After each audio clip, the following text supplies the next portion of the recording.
Fala, meus amigos do canal 2 a 1, sejam todos bem-vindos a mais um vídeo, a mais uma live aqui do nosso canal Esporte em Debate, edição 96. Nós estamos chegando aí à edição número 100. Quem será o campeão brasileiro 2020 e da Copa do Brasil? Calma, você não acordou agora, não, você não está de ressaca do domingão ainda não. É isso mesmo, a temporada, né, 2020 esticou até 2021, portanto, a gente precisa definir alguns campeões da temporada, né? Já temos o campeão da Libertadores, que é o Palmeiras, que fará também a final da Copa do Brasil contra o Grêmio, né? Palmeiras e Grêmio, a partir desse domingo, dia 28 de fevereiro, jogo 1. Depois tem o jogo de volta já no mês de março, né? E na quinta-feira também tem decisão. Apesar de ser pontos corridos, a gente vai conhecer o campeão brasileiro 2020. Inter ou Flamengo? Flamengo ou Inter? Deixe seu palpite, deixe seu comentário. Aqui o canal 2 a 1, pessoal, antes de cornetar a gente, falar, pô, mas vocês não são do Nordeste? Sim, nós somos do Nordeste, mas a gente sempre gosta de falar o seguinte, que a gente precisa ter parâmetro, a gente precisa acompanhar o futebol mundial, o futebol nacional, para a gente até saber em que nível se encontram os nossos times. E a gente nunca vai saber avaliar o Bahia, o Sport, o Ceará, o Fortaleza, CSA, Santa Cruz e outros clubes, se a gente não acompanha o futebol mundial, a Liga dos Campeões, a, a, as, a Libertadores, né, os que estão no topo do Brasileirão, né, as melhores equipes, então a gente tem que acompanhar também. Então, o Esporte em Debate é um espaço para isso. Aqui o assunto é esporte. Esporte que eu digo assim, o nosso esporte é futebol, então aqui o assunto é esporte. Eu estou com o Vitor Torres, do canal Sul Mais Bahia. Dá uma boa noite ao nosso amigo Vitor. Depois a gente vai começar a interagir com a galera e puxar a nossa pauta. Vitor, boa noite. Boa noite, Ronex. Um grande prazer novamente estar aqui, né, no canal 2 a 1 para participar, para falar sobre futebol, que é bom. Né, futebol nordestino, né, tá acima de qualquer outro, né, para nós aqui que gostamos, que vivemos a essa realidade aqui do Nordeste, mas falar de futebol é bom também, né, e até para que a gente possa identificar no que a gente pode melhorar, né, por aqui é sempre bom entender do futebol como um todo, né, não só daqui, como futebol do eixo, futebol de uma maneira geral no mundo, né, é sempre bom. Verdade. Vitor, você está numa maratona, né? Toda hora que eu ligo o YouTube, eu até fico. Vitor está tirando xerox dele mesmo, porque é todo instante que eu vejo, tá num canal, tá em outro. Você está em maratona de lives, né?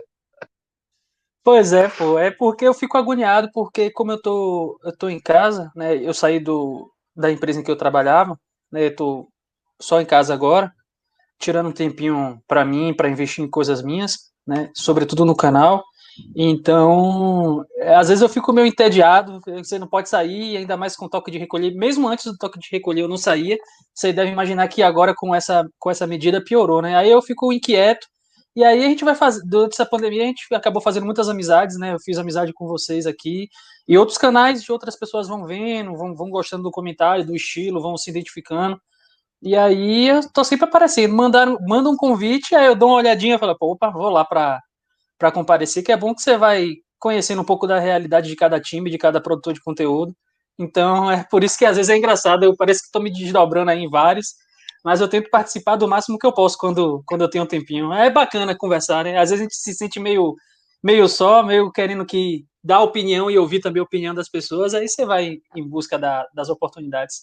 Bom que a galera tem gostado, né? Então, o convite tem chegado e eu prontamente venho com todo o prazer do mundo. Tem um lado bom, né? A gente fazer essas amizades, né? Agora só que, ultimamente, final de semana passado mesmo foi dormir 2 horas da manhã, praticamente, batendo resenha com a galera do Bora pro Racha, né? Eu, o Wendel, o Klaus. Deu 2 horas da manhã, eu falei, galera, eu vou me embora, porque senão quem vai apanhar aqui sou eu. O toque de recolher em casa, aqui já tem um decreto que é vitalício. Já tá já nas regras da casa. É. Ô, Vitão, você que acompanha muito o Bahia, o criador do Sou Mais Bahia, daqui a pouco, quando meu notebook der uma melhorada, eu vou colocar aqui embaixo a descrição do canal Sou Mais Bahia, porque tá travando demais aqui o negócio. A gente tá meio que improvisando aqui para não deixar de fazer a nossa live, nosso bate-papo. Vitor, é, na sua opinião, quem será o campeão brasileiro? Você tem um favorito? Tem alguma. E por quê? É, na sua opinião, é esse o seu palpite? Quem será o campeão brasileiro? Nós temos o Flamengo, que, né, tem aí a vantagem, entre aspas, de depender apenas de si. O único que depende apenas de si É o Flamengo que vai ao Morumbi, o Rogério Ceni vai enfrentar o seu ex-clube, o seu único ex-clube, né, que é o São Paulo, onde ele fez história como um goleiro que mais atuou e certamente ninguém vai superar, né, vai pisar no Morumbi, podendo ser campeão dependendo apenas de si. Do outro lado, o Inter, que recebe o Corinthians, né, no Beira-Rio, o Inter só tem, entre aspas, essa vantagem de jogar em casa, mas depende, claro, do resultado do Flamengo. Né? O Flamengo pode ter algumas vantagens, por quê? Porque pode até perder e ser campeão.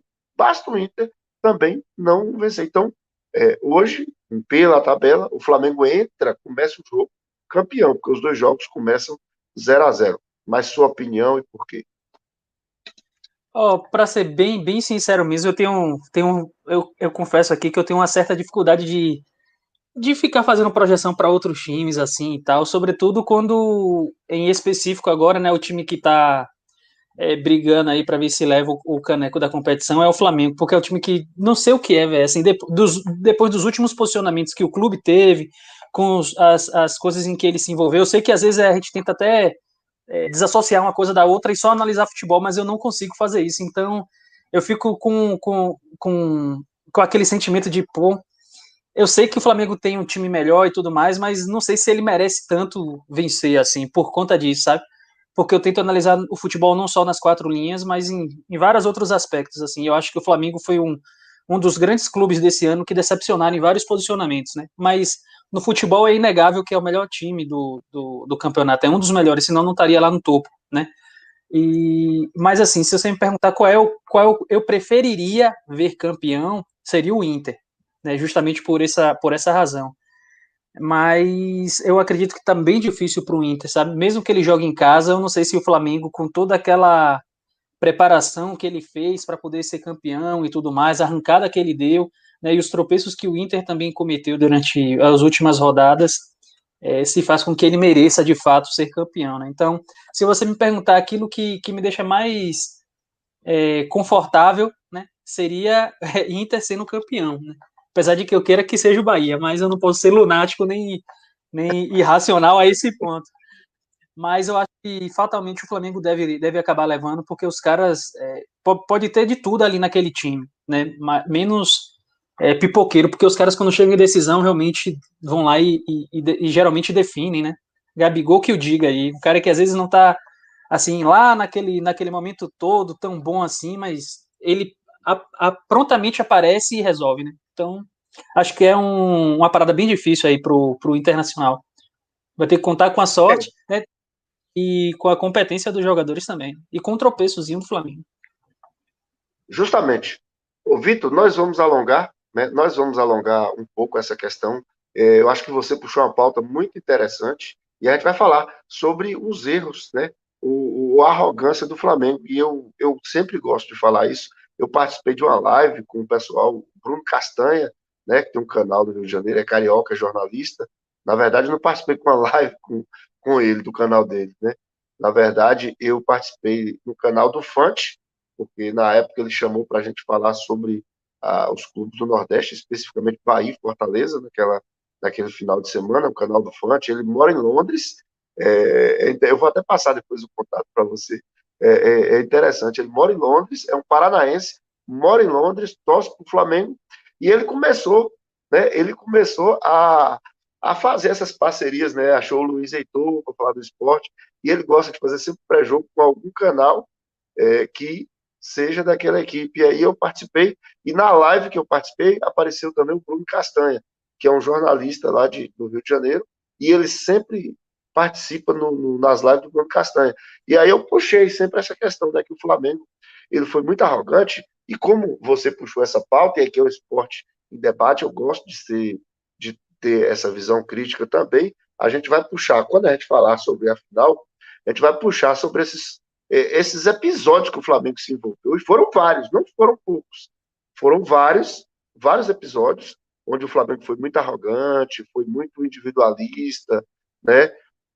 Mas voltando ao caso, mas antes de eu voltar para a questão do favoritismo da final em si, eu gostaria, o Fábio Sapucaia, eu não estou dando tanta moral para a galera aqui, mas o Fábio Sapucaia já tinha indicado para o Wendel, outra live, para chamar alguém do Vitória para participar com a gente. O canal 2x1 é um canal que respeita muito as outras equipes. Aqui a gente nem gosta de ficar chamando muito, de ser muito radical, na verdade, né?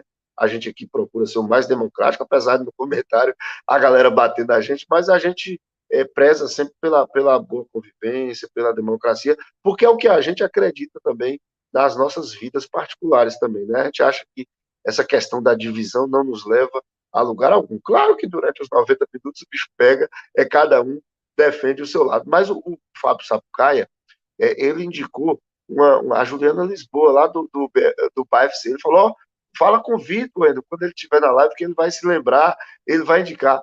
A Juliana Lisboa, a influência que cobra o Vitória? Ela é jornalista, né? Ela já trabalhou aí em alguns jornais daqui da região, né? E também na transmissão da Copa do Nordeste, enfim, se eu não me engano, ela ainda tem um quadro de esportes na TVE também. Ela é uma pessoa competentíssima, assim, gente finíssima também, entende demais de futebol, futebol baiano, futebol feminino, também ela acompanha. Eu posso conversar com ela, né? Se ela tiver o interesse e a disponibilidade de vir aguentar o pique aí, além do trabalho normal dela de televisão e tudo mais, que eu imagino que seja corrido, seria muito bom para vocês aí e para ela também. Pronto. Então, pronto, se você fala, tem uns malucos aí do interior que topa fazer esse Bavi aí, uma live Bavi com outro. E ele vai tentar pelo menos abarrar a galera e para a galera se comportar. Porque eu acho que é válido, eu acho que vale a pena essa discussão. Então, depois a gente conversa aí pelo Zap. Eu queria agradecer o Fábio Sapucaia pela dica, né? Pela informação. Mandar um abraço para o nosso moderador, Eric Lacerda, Felipe Bittencourt, que não passou por aqui, porque estava em outras 200 lives desde a tarde de hoje, né? Eu já vi passar em várias lives o Luiz Heitor. Desculpa, o Felipe Bittencourt. Eu acho que ele quer Não, ele bater tá um aqui, recorde. ele tá aqui. Ele tá aqui. Eu vi ele comentando aí. Ai, ai. Sim, Vitor. Então, voltando. Então, como a gente falava dessa final, né, do Campeonato Brasileiro, né, entre Internacional e Flamengo, que de fato virou uma final. Uma final onde os dois se enfrentaram, né, num confronto direto. 4 pontos para o Flamengo, um para o Internacional, né, que apesar das polêmicas de arbitragem, mas dá muito tom, né, do que você falou, da diferença de elenco. A gente aqui não é cego, a gente não é fanático a tal ponto de não entender, de não compreender isso, né, a folha salarial, tudo que a gente for aqui comparar, o Flamengo vai ter muita vantagem, né, assim, muita coisa. Mas o futebol é aberto, é decidido em 90 minutos. A missão do Internacional, primeiro, é vencer o Corinthians. Você acredita na vitória do Internacional para fazer sua parte? Porque o primeiro passo o Internacional precisa de duas coisas. O primeiro passo é fazer sua parte e depois secar o Flamengo, né?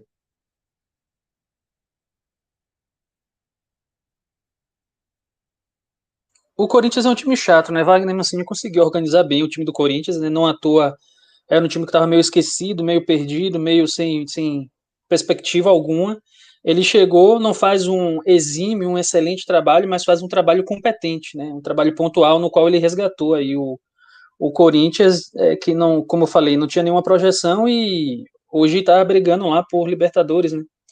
Por pré-Libertadores. Então, vai ser um jogo difícil, como sempre é, né, contra o Corinthians. Por mais que ele esteja numa má fase, é um time que tem camisa e isso conta, a gente sabe disso, né? Apesar do futebol ser definido ali no minuto a minuto, né? Mas todo mundo sabe do respeito que se tem quando se enfrenta uma grande equipe sempre, não só o Corinthians, ou seja lá qual outro time for no campeonato que tenha tradição, por mais que passe por um momento difícil. E vai ser uma tarefa bem difícil assim para o Internacional. Eu acho que a tarefa do Flamengo é muito mais fácil do que a tarefa do Internacional, porque ele pega um São Paulo que não tem mais perspectiva de nada, né? Tá tentando, já tá pensando já entre aspas na próxima temporada, então é um elenco mais frágil do que o elenco do Corinthians, né? O elenco do Corinthians é um pouco mais cascudo e tudo mais, apesar de ter muitos jovens no elenco. Eu não sei, o futebol é muito doido, assim, né? Mas se a gente tiver que apostar de maneira racional, é que o Inter tá no máximo empate e o Flamengo tem tudo para ganhar, né? E no mínimo, assim, se for empate nas duas partidas, vai ser uma surpresa enorme, assim, talvez até grata para a parte do Internacional, né? Mas é Não, ao difícil, é Inter, difícil. Ao Inter só interessa a vitória. Em caso de empate, o Flamengo pode perder, que é campeão. Está 2 pontos à frente do Inter. É Por isso que eu verdade, digo sim, é que tem verdade. vários resultados. Tem vários resultados. Então, a missão do Internacional, de fato, ela é Bem mais bem complicado. complexa, bem complicada. Mas, ô Vitor, me diz uma coisa: o que, que você achou desse campeonato com pandemia, com jogos apertados? O que, que você tira de aprendizado? O que, que você tira de lição para esse campeonato? Foi um campeonato onde algumas expectativas foram frustradas, surge aí uma nova equipe, uma equipe emergente, que é o Red Bull, que veio com esse discurso, entrou numa situação difícil na competição, mudança de treinador, primeiro abandono de treinador também, né?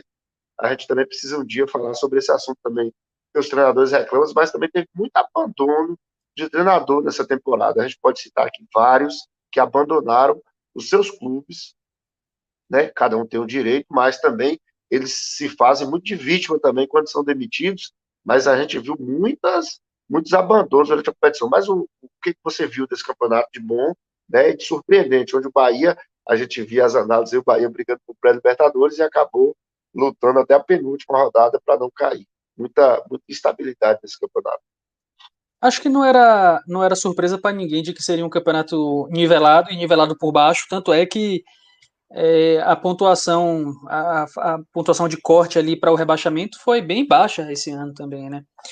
Isso só significa que foi tudo muito apertado, né? As decisões de cima da tabela também, é, você percebe que ela estava muito bagunçada, né? Toda hora um figurava lá em cima com pretensão a alguma coisa, né? E do nada, assim, quando realmente a poeira foi baixando, quando o futebol foi voltando ao normal, entre aspas, as coisas foram se encaixando, os times que realmente tinham mais pretensões, tinham mais investimentos, foram conseguindo entrar no ciclo normal das coisas e foi levando, né? Fato mesmo é que de todos os times médios e pequenos entre aspas, né? Porque eu considero que nenhum time que esteja na Série A é um time pequeno, né? Para você chegar na Série A você tem que ralar muito. Mas dos times que tem talvez menos tradição, menos pretensões no campeonato, né? E esse era um campeonato para esse tipo de time, o Red Bull Bragantino disparou, né? Foi meio que sem pretensão, no vamos lá, vamos ver no que é que dá, e no final das contas acabou dando uma arrancada interessante, né? Quase que beirando ali uma pré-Libertadores e isso sim seria extremamente surpreendente. Eu acho que tanto quanto foi, né, o Bahia lutar contra o rebaixamento e outros times também, né? Foi um campeonato meio doido assim, né, velho? Toda vez que a gente tentava cravar algo com base em um histórico ou qualquer coisa do tipo, a gente acabava dando com a cara na parede, né? É verdade, um campeonato maluco. Agora, Vitor, o Red Bull Bragantino, né, que tinha como no seu plano estratégico para a temporada não cair, era seu plano. Então eles avaliam que chegou até além do que havia projetado, né?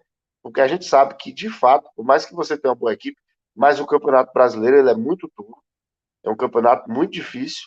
Só quem vem treinar aqui, o Jesus falou sobre isso, e agora o Abel Ferreira fala sobre isso, que é um campeonato de fato, que ele já imaginava, mas não imaginava que fosse tão complicado pela questão da distância, por tudo e pela competitividade mesmo. Por mais que você tenha um Atlético Goianiense, por exemplo, todo mundo apostava que iria cair e surpreende no campeonato e foi uma carne de pescoço. Agora, a galera tá aqui, tem muita gente do Bahia, a gente acaba falando, puxando os assuntos, mas onde o Bahia erra, Vitor, que o Atlético Goianiense, com jogadores em tese assim, menos badalado, com os menores orçamentos do campeonato, folha de pagamento, consegue fazer uma competição bem segura. Teve a mudança de treinador, né, contra a sua vontade, o treinador simplesmente abandonou por um propósito maior, e ainda assim o time manteve. Marcelo Cabo chegou, organizou a equipe manteve. A que você atribui isso do Atlético Goianiense se a gente tivesse essas patinadas de Fortaleza e Bahia? Ó, especificamente no caso do Bahia, eu acho que teve um problema é um problema que se tornou recorrente assim, né, nos últimos anos. E eu acho que isso não é nem novidade para ninguém, eu já falei isso algumas vezes. Eu acho que o grande problema do Bahia se resume a uma palavra, que foi uma falsa convicção das coisas, sabe? Na vida a gente tem aquele propósito de que a gente tem que ter, obviamente, uma convicção para saber em qual caminho em qual direção a gente precisa seguir, né? Mas esse trajeto de entre o ponto inicial que você está e o ponto final que você quer chegar, existem vários percalços, né? E às vezes você tem que adaptar, e, enfim, seguir algum outro atalho, coisa do tipo, né? E eu acho que o Bahia até fez um bom 2019, né? Chegou em 2020, precisou, né? Ele sabia que precisava melhorar e o ritmo de evolução dele, eu acho que não acompanhou o raciocínio, né? Acho que o Bahia quis muito e executou pouco para aquilo que queria, né? Também contou com o azar da pandemia, contou com o azar de não ter conseguido trazer jogadores que eles consideravam que seriam bons jogadores e que não vingaram, né? O fato é que a gente sempre identificou onde é que era o problema do Bahia, que era aquele interesse a mais, que era aquele conserto durante o percurso, e essas coisas foram perdurando, foram demorando muito para terem uma solução, para alguém chegar e falar assim, não, tá errado, vamos reconhecer que tá errado e vamos consertar. Eu acho que ficaram tentando consertar as coisas aos pouquinhos com o carro andando, e de fato, às vezes é isso que só sobra de solução, né? Mas tem momentos em que você precisa bater o pé firme e dizer, não, tá errado, a gente vai precisar fazer alguma coisa. E não aconteceu isso em nenhum momento no Bahia. E aí a gente foi empurrando, né? Foi dando sorte também, isso é inegável, a gente foi dando sorte de acontecer alguns resultados, foi dando a sorte da incompetência dos outros times, e isso foi nos confortando, né? Só que chegou no momento que a gente falou, ó, não dá mais. Ou a gente realmente vai ter que dar uma guinada, né? E eu acredito que talvez isso tenha acontecido internamente, que não tenha sido vazado para o torcedor, né? Porque senão não teria escapado, né? A mudança de atitude foi nítida aí, mas demorou e preocupou demais a todo mundo, né? Porque a projeção era lá em cima, né? E o tombo que a gente tomou também foi absurdo. A gente foi do céu ao inferno, né? De 2019 a 2021. E eu acredito que outros times da Série A também sofreram muito com isso, né? É, demoraram muito para entrar nos trilhos e já deveriam ter entendido que, a partir do momento em que veio a pandemia, era a chance da vida de muitos times ali. Né? Era a chance do Bahia chegar numa Libertadores, era a chance do Bragantino fazer um campeonato mais seguro desde o início, era a chance de um Goiás, era a chance, enfim, de todos esses times de médio porte, era a oportunidade de começar lá no início a despontar, sabe? Quando os outros times maiores ainda estavam entendendo o que estava acontecendo, os menores precisavam aproveitar essa oportunidade. Não aproveitaram. Né? Então, eu acho que esse foi o ano da convicção, sabe? Da convicção não só do Bahia, mas eu percebi, assim, pelo pouco que eu acompanhei de alguns outros clubes, que eles também morreram abraçados com isso daí, não se prepararam, né? Ô, Vitor, o Bahia agora vai ter uma decisão muito difícil. Inclusive, eu vi que foi tema no canal Sou Mais Bahia, e a gente acabou fazendo uma pílula assim, muito pequena também falando sobre essa questão. A gente não gosta muito de notícia, a gente gosta de opinar, na verdade, sobre essa questão do dado. Eu venho falando há muito tempo, eu tenho essa curiosidade, né? Porque, assim, eu não avalio o futebol só por resultado. Porque algumas derrotas do dado, elas foram melhores do que algumas outras apresentações do Bahia. Eu vou citar um exemplo para ti. Eu gostei demais daquele Bahia 1, Grêmio 2. Para mim, o time do Bahia jogou demais. Foi injusto. O VAR sacaneou naquele impedimento do Gilberto. Para mim, o gol foi legítimo. Até o Anderson Martins, assim, jogou o fim da bola com muita tranquilidade. Então, foi um jogo que todo mundo, praticamente, jogou bem. E eu vi um dado Cavalcante que pegou o Bahia numa situação mais desfavorável possível. Porque o Roger Machado pegou na situação confortável, que veio de pré-temporada, de pausa, tudo mais, mas não conseguia tirar mais nada. Mas ainda assim também tem o melhor aproveitamento do Bahia, né? O aproveitamento do Bahia, se Roger mantivesse linear como ele começou, o Bahia teria campanha de praticamente Libertadores, eu acredito, né? Não estou falando de desempenho, de performance em campo, mas de estatística. O pior, quem derrubaria o Bahia? Se o Bahia caísse, eu até falava isso para o Endo, falava nas lives, ó, se o Bahia cair, a culpa não é do Roger, a culpa é do Mano. O desempenho pífio é do Mano. O desempenho que colocaria o Bahia na segunda divisão é do Mano Menezes, né? Que pegou a maior janela de jogos e pontuou muito baixo o maior número de derrotas. Tipo assim, então, Mano é o culpado em tese. Então, eu estou fazendo esse roteiro para te perguntar: se o Flamengo for campeão, se o Flamengo for campeão, passa muito por um treinador emergente que estava no Fortaleza 3 temporadas e a segunda saída dele, um clube do eixo, vem buscar. Se o Abel for campeão, uma possibilidade, é um treinador considerado, né, já antiquado por muitos. Há muitos críticos do trabalho do Abel, de ultrapassado, há muitos jornalistas que defendem que os clubes não valem mais do mesmo. O que você pensa sobre isso? O Bahia deve ir no mais do mesmo, buscar os velhos medalhões de sempre no mercado, ou ter coragem e apostar no Dado Cavalcante, como o Red Bull teve coragem e apostou no Barbieri, jogador jovem? É, assim, nessa pandemia eu acompanhei muito futebol sul-americano e eu sou da ideia de que não é na moda, né? Eu sou da ideia de que eu acho que o futebol brasileiro precisa dar uma oxigenada, né? E não é à toa que muitos treinadores de fora do país estão chegando aí e estão mostrando, estão deixando marcas interessantes no nosso futebol, né? Estão aproveitando aquilo que nós temos de melhor, né, que a gente já conhece das características do futebol brasileiro e do próprio campeonato, como você já disse, que é bem acirrado, né, e estão conseguindo criar estratégias, mostrar coisas no futebol que talvez sejam deficiências, né, lacunas que nós temos aqui. Então eu gostaria muito ainda de ver um treinador com a filosofia um pouco diferente, né, que tem uma cabeça um pouco mais fresca do que os treinadores que aqui estão, não dizendo que os que aqui estão são ruins, né, mas eu acho que muitos deles, né, assim, tem uma variedade pequena de técnicos conhecidos ainda e que tem algum trabalho, pelo menos alguma coisa que indique um bom caminho, sabe? E eu, sinceramente, cansei, assim, dessa dança das cadeiras e eu gostaria, assim, de ver um treinador de fora. Agora, eu não sei se está dentro da realidade do Bahia, se o Bahia tem trabalhado para isso e nessa altura do campeonato, né, se seria bem aceito por parte dos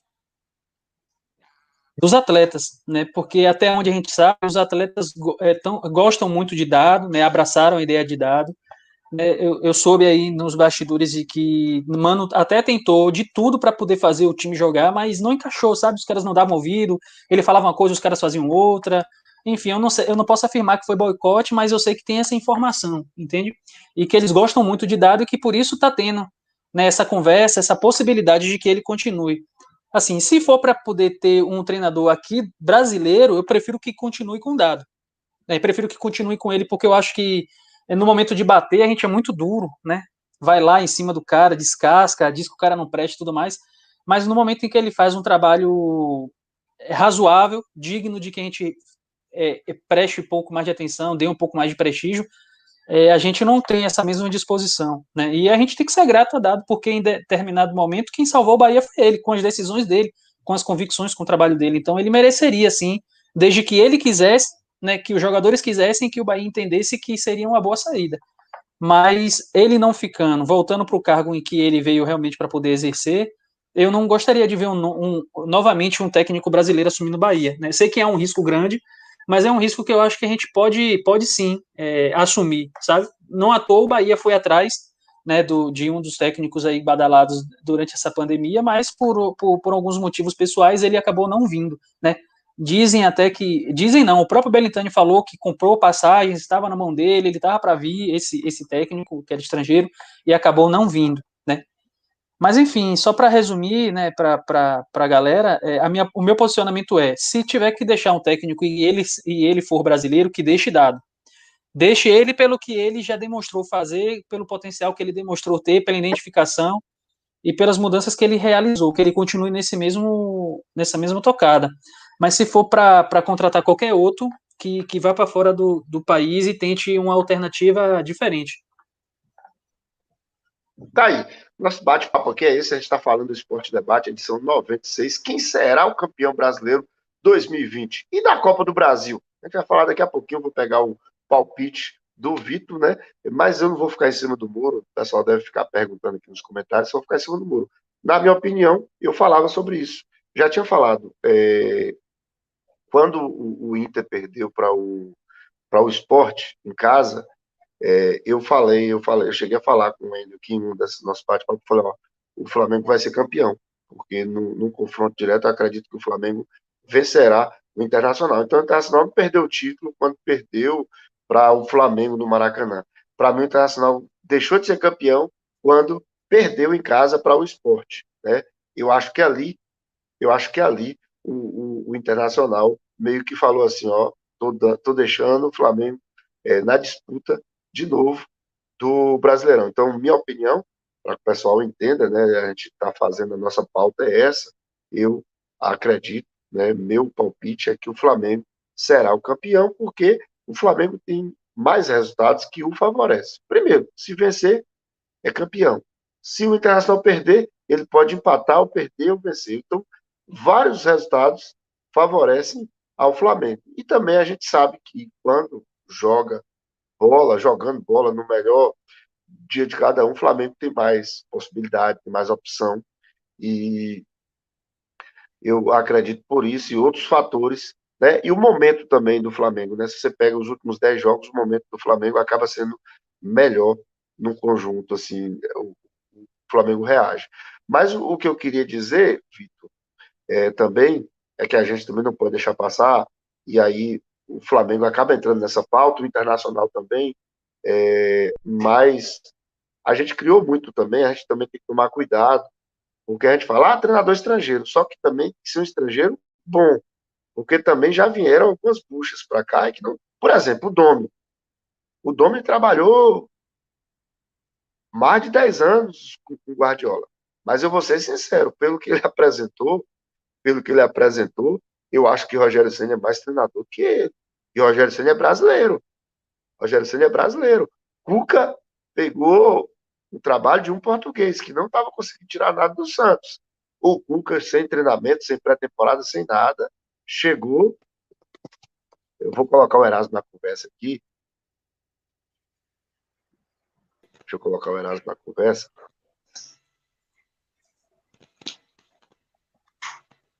Boa noite. Olá, Erasmo, seja bem-vindo aí ao Esporte Debate, né? Edição 96. Dá o seu boa noite, Erasmo, para a gente tocar a nossa pauta de hoje. Boa noite, já vi a pauta aí, né? Quem vai ser o campeão do Brasil, brasileiro, quem vai ser o campeão da Copa do Brasil. Boa noite, Renex, boa noite também o nome dele é Vitor Torres. Vitor Torres, né? Sempre lá com o babaço, sempre dando show, né? Como sempre. E é isso. Boa noite. Desculpa o horário, Renex, porque não foi possível entrar agora no canal. Tranquilo. Ô, Erasmo, aqui ninguém fica em cima do muro, não. Aqui ninguém fica em cima do muro de Berlim. Até porque não existe mais, né? Já teve a queda, mas aqui não tem como ficar em cima do muro. Quem será o campeão brasileiro, na sua opinião, Erasmo? Renato, nesse momento é mais fácil um palpite, né? Tudo se caminha para o Flamengo. Eu não acho que o Flamengo tem 60% de chance de ser campeão. Eu acho que é mais ou menos 80%. Fosse 4, 5, 6 rodadas antes, não, porque o Inter abriu uma margem. Só que o Flamengo não é um time um pouco melhor que o Inter. É muito melhor que o Inter. Mas no futebol, o time que não é... às vezes, o time que... Se o Inter for campeão, também é justo. O Inter liderou a competição na maioria das rodadas. Né? Então, se o Inter... Exatamente. Se o Inter for campeão, será justo. Mas o Flamengo, numa situação como agora, que chegou, pelo elenco do Flamengo, pelo que o Flamengo está jogando, não como o ano passado, mas é um time que tem um nível individual de vários jogadores, né, muito superior ao Internacional. E digo mais, o Internacional não está entre os 4 elencos, entre os 4 melhores elencos do Brasil. Mas em se tratando de Brasil, aqui não é Espanha, né, que só 2 ganham e às vezes mais um, o 5º melhor elenco é campeão. Por exemplo, em 1992, o Vasco era muito melhor que o Flamengo. O Botafogo, que foi finalista, tinha um time muito melhor que o Flamengo. E o Flamengo foi campeão.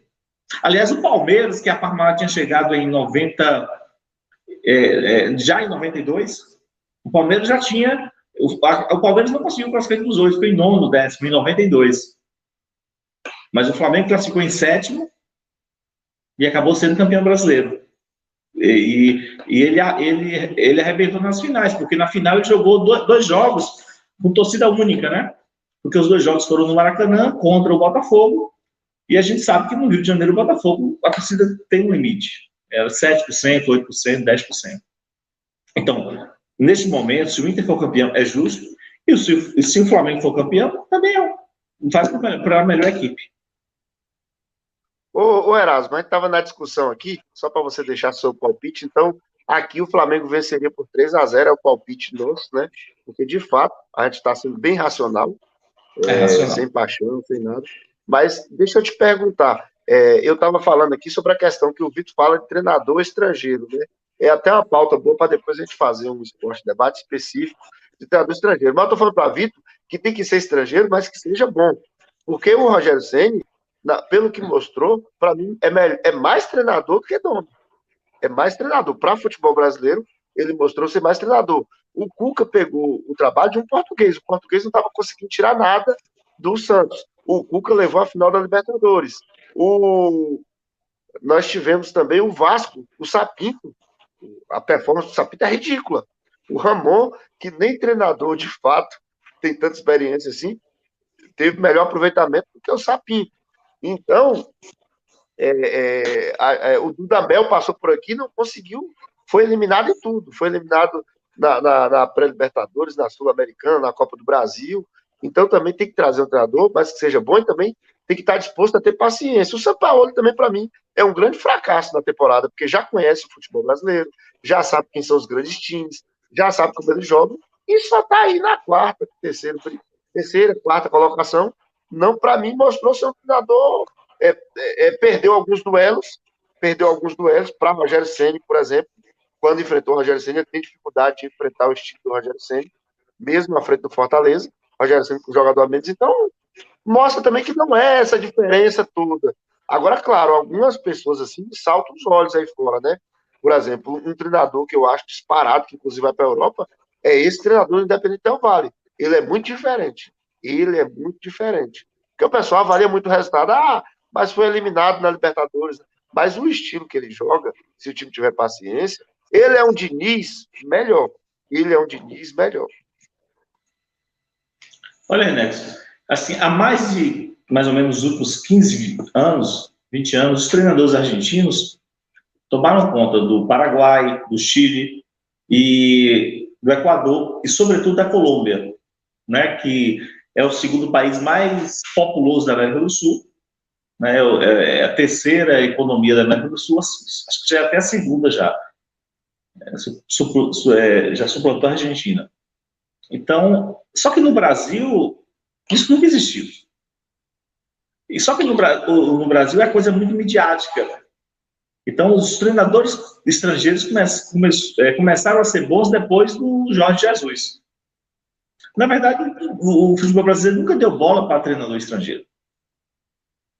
E eu acredito, assim, que o treinador europeu, até o jogador brasileiro europeu, que passa muito tempo na Europa, como o Nenê passou, um cara desse, quando quer ser técnico, ele tem alguns fundamentos, alguns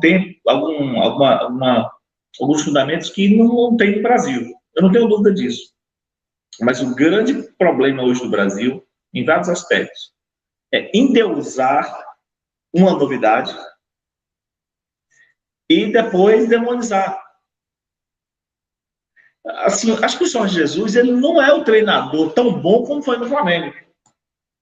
O Vanderlei Luxemburgo, ele tem um histórico de grandes trabalhos. Foi um grande treinador do futebol brasileiro. Pronto. Rogério fez um grande trabalho no Fortaleza. No Flamengo, eu percebi o seguinte: eu não tenho muita base para análise tática do futebol. Mas eu observei que o Flamengo voltou a jogar bem quando ele aplicou alguns fundamentos do Jorge Jesus. Uma bola muito manjada do Flamengo. O jogador tem muita qualidade, vai 2, 3 para a área, e quando um entra na grande área, o cara volta a bola e o outro faz o gol. Vi muitos gols do Flamengo ano passado assim, e está se repetindo agora. Vai da linha de fundo, o jogador tem condição até de fazer o gol, mas ele não faz o gol, não tenta, porque é uma chance de 40% fazer o gol, 50%, ele volta por companheiro. O Flávio de Jesus fazia muito isso.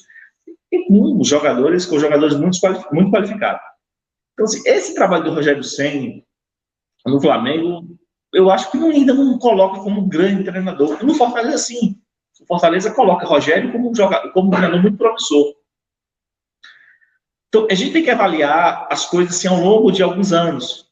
A gente não pode demonizar o treinador brasileiro, como também achar que o treinador estrangeiro é ruim. Não, o treinador... O Jorge Sampaoli não é o treinador do Santos. O Jorge Sampaoli tem uma história no futebol. Ficou na seleção do Chile quantos anos? Ele é um treinador bom? Ruim? Não. O Jorge Sampaoli é um ótimo treinador. Não é pelo que ele fez no Santos, é o histórico dele. É de um grande treinador. Foi treinador da seleção argentina na Copa. Foi um fiasco? Foi, sim. Mas para ser treinador da seleção argentina na Copa do Mundo, tem que ter um currículo. Então, assim, qual é a minha análise? Minha análise é que a gente não pode ser nem 8 nem 80. A gente tem que fazer uma análise, sabe, muito cuidadosa de tudo. É o caso de Dado agora no Bahia. Deve ficar com Dado ou não fica com Dado? É uma aposta? Então, é uma dúvida muito grande. Né? O Dado tem muita qualidade. Mas algumas observações. O Dado tem, por exemplo, uma observação que tem o Vanderlei Luxemburgo? Não tem, evidente que não. Mas o Dado, o que ele pode oferecer hoje é muito mais que o Vanderlei Luxemburgo. O trabalho, a dedicação. E também ele está no futebol há muitos anos. Pode dar certo? Não. O futebol é muito imponderável. Às vezes, imagina o Santos, final da Libertadores da América, cheio de problemas, cheio de salários atrasados. Então, aquele discurso do Vasco, até da própria mídia carioca, do Botafogo, que é atrás de salário, não, no Santos cai por terra. Evidente, eu não estou negando o discurso. O time que é organizado, ele tende a ganhar mais. Claro, o time que atrasa o salário, ele pode até ganhar, mas ele vai cair lá na frente. Não estou com esse discurso. Estou dizendo que o futebol ele é uma complexidade. Porque quando você assiste um jogo, por exemplo, futebol na TV, o jogo está empate e o time está jogando bem. Aí o time está jogando bem, toma 1-0. Aí o comentário diz, não, é o seguinte, o outro time estava até bem, mas agora a vitória do outro já é justa, porque, sabe? Não, gente, o time está fazendo 1-0, mas não está merecendo ganhar, tem que ter essa coragem de dizer isso. Então, voltando à final do Brasileirão, é a mesma questão. Você pode analisar por 2 anos. O Flamengo é o melhor time do Brasil hoje ainda. Né? Tem times para fazer páreo, a ele tem. Não no mesmo nível, mas futebol. E esse time para fazer páreo, que mais se aproxima disso, não é o Internacional. Eu particularmente, acho que o São Paulo tem uma equipe melhor que o Inter. Eu acho que o Palmeiras tem uma equipe melhor que o Inter. O Atlético Mineiro tem uma equipe melhor que o Inter. Mas o futebol, ele envolve outros ingredientes. Então, se o Flamengo for campeão, também será justo. Assim como o Inter também. Ô, Vitor e Erasmo, aproveitar aqui, já que a gente está falando de Brasileirão, daqui a pouco a gente pula para a Copa do Brasil. Me diz uma coisa, caso o Flamengo seja campeão, eu acho que será o primeiro bicampeonato do Flamengo, mas você acredita que começa a aparecer uma hegemonia do futebol nacional, com o Palmeiras ganhando Libertadores, o Flamengo no ano anterior, o Grêmio, aí Copa do Brasil entre um e outro? E você acha que começa a aparecer uma hegemonia do futebol brasileiro? Grêmio, Palmeiras, Flamengo? Tá concentrado aí, né? Nos últimos anos, Grêmio, Flamengo e Palmeiras são os 3 times que vêm ganhando tudo pela frente, né? Muito porque eles encontraram uma boa fórmula e a cada ano eles tentam. Não é nem que eles tenham evoluído, né? Mas é que os outros times não conseguem, ainda não conseguiram chegar no mesmo entendimento de futebol que esses times. É porque eu acho que não, assim, eles meio que se acomodaram, né? E estão lá acostumados a chegarem nas grandes decisões. E por enquanto não tem nenhum outro time que tenha se incomodado tanto ao ponto de tentar bater de frente, né? Enquanto continuar assim, fatalmente a ordem para mim será essa, né? Flamengo, Palmeiras e Grêmio, sempre esses 3 times aí figurando, né? São os times que se apresentam com mais apetite, né? Com mais, digamos assim, são os únicos times na verdade que eu identifico que batem no peito e que dizem não, a gente vai entrar para ganhar. Os outros times todos, em vez de tentarem correr atrás dessa mesma mentalidade, estão batendo no peito e dizendo, estamos participando, e o que vier é lucro, sabe? Enquanto continuar assim, fatalmente a gente vai continuar, entre aspas, refém, né, desse monopólio aí. Erasmo? É assim, a gente tem que entender que você tem no Brasil, vamos chamar de times grandes, né? Você quer chamar de 8, de clubes, de 9 clubes, 10 clubes, ótimo. Não dá para esses clubes ganhar todos o mesmo título. Então, ao longo, por exemplo, de 2, 3 anos, quem vai ganhar os títulos é um clube, 2 ou 3 clubes, ou 4 clubes.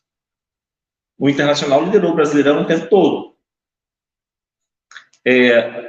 A performance do Cruzeiro nos últimos 10 anos suplanta o Flamengo, por exemplo, nos últimos 10 anos. 10 anos é um tempo muito curto.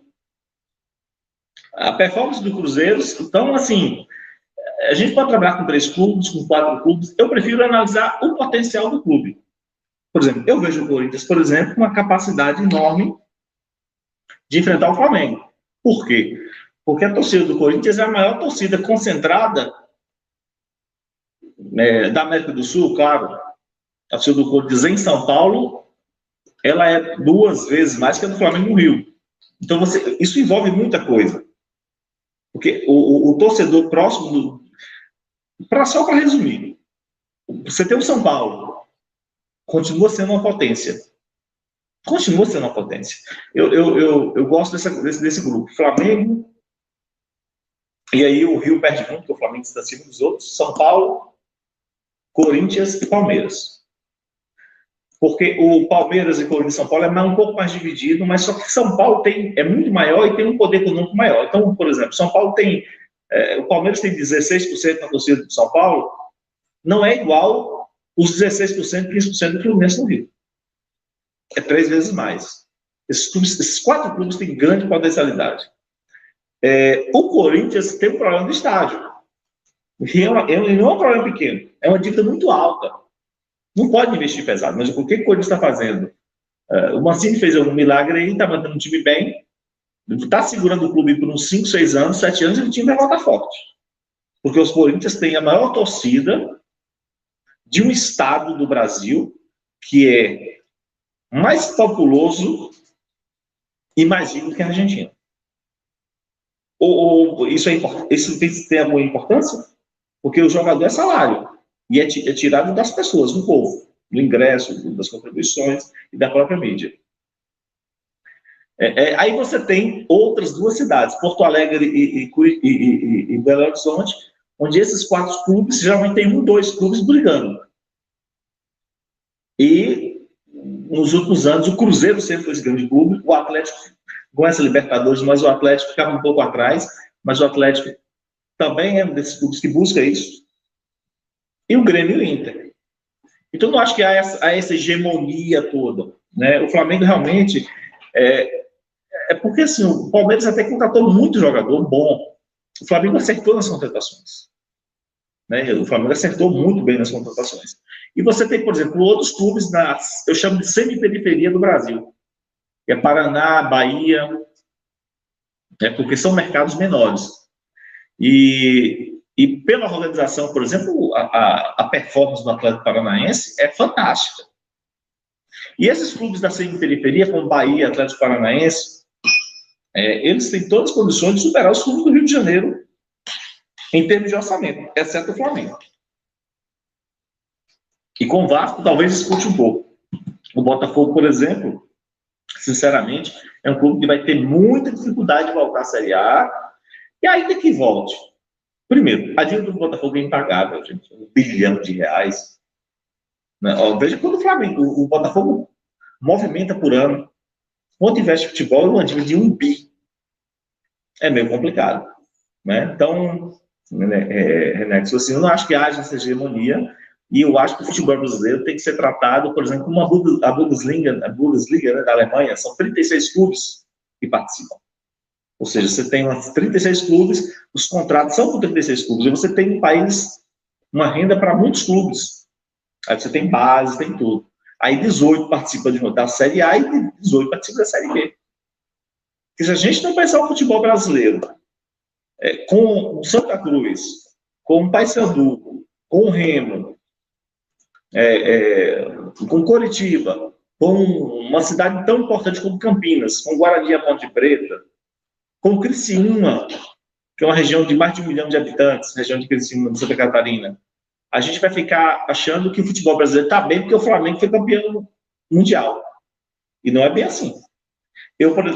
Na verdade, isso não é só no Brasil. Por exemplo, entre os clubes do mundo, você vê campeonato espanhol, às vezes, está lá no topo da tabela, porque o Barcelona e o Real Madrid, ele pontua muito na Champions League.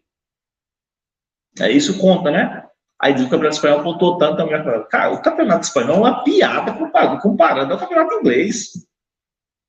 Quando você pega nos últimos 30 anos, os 3 clubes mais ricos do mundo, sempre tem dois espanhóis. Quando você pega os 3, quando você pega os 30 mais ricos do mundo, tem 14 ingleses. E tem 2, 3 espanhóis. O campeonato inglês é feito de 20 clubes, poxa. Então, assim, não vai comparar o campeonato inglês com o campeonato espanhol. Eu não acho que o inglês é melhor, não. Eu acho que é outro patamar. Porque um campeonato é feito dessa forma. Você tem que ter 8 clubes fortes, 10, 12 clubes fortes.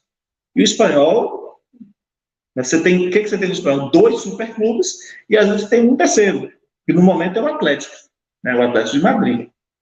Mas já foi o Sevilha, já foi o La Coruña. O campeonato inglês é outra história. E por que eu estou falando isso? Porque eu acho que o futebol brasileiro tem plenas condições de suplantar até o campeonato inglês. Porque nós temos muitos clubes fortes de massa. O Bahia, na Argentina, seria o terceiro clube, mas pode pesquisar no Google. O Bahia, na Argentina, seria o terceiro clube mais de maior torcida. No Internacional, no Rio Grande do Sul, seria disparadamente o terceiro. Só perderia para Boca e River.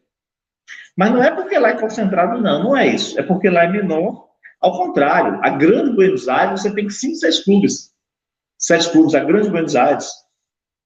Você tem o São Lourenço, que é da Grande Buenos Aires.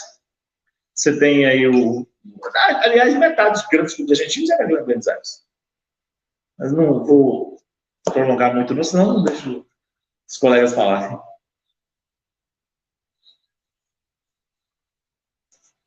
Pode falar à vontade. Aqui a gente tem até amanhã, 7 da manhã, para a gente bater papo aqui na nossa live. Mas, até para a gente não perder um pouco da nossa discussão aqui, eu vou pedir agora de vocês o palpite da Copa do Brasil. Quem será o campeão, Palmeiras ou Grêmio? Eu acredito que será um jogo muito pragmático, né? O Palmeiras, ele tem resultado, mas para mim não tem futebol.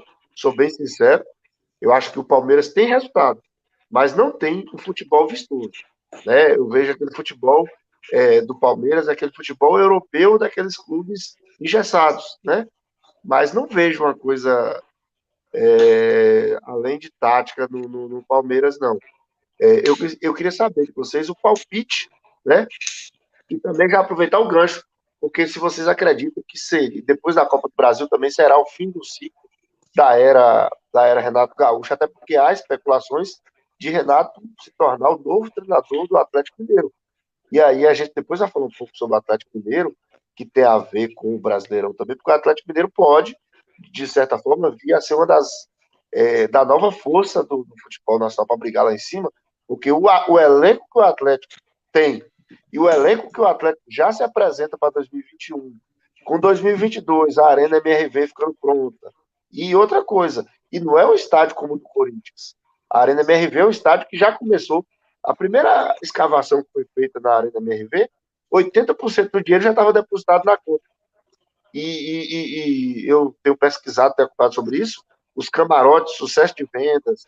Porque o que o Galo fez? O Galo passou um percentual de um shopping que ele tem, porque o pessoal não sabe porque o Atlético consegue fazer isso, não é só pelo futebol. O Atlético Mineiro é dono de um shopping center em BH, que é um shopping center que dá muito dinheiro ao Atlético Mineiro. E aí o que o Atlético Mineiro fez? Passou uma porcentagem para a MRV, continua com a parte, tipo assim, se tinha 200 lojas, passa a ter, vamos supor, 80 lojas, um exemplo, vai ter renda, e aí a MRV deu em dinheiro. O que o Atlético fez? Fez 100 camarotes, inclusive alguns atletas, né, aquele Bernardo, não sei se vocês lembram, passou pelo Shakhtar, que foi campeão da Libertadores, comprou um camarote para você comprar em definitivo lá custa em torno de R$1 milhão.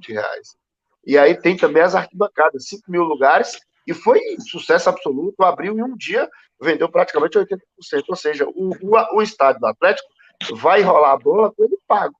Então o Atlético vai ter sua arena, né, vai tá montando um elenco forte. Então, o pessoal falando que o Atlético vai quebrar, o Atlético não é o Cruzeiro, né?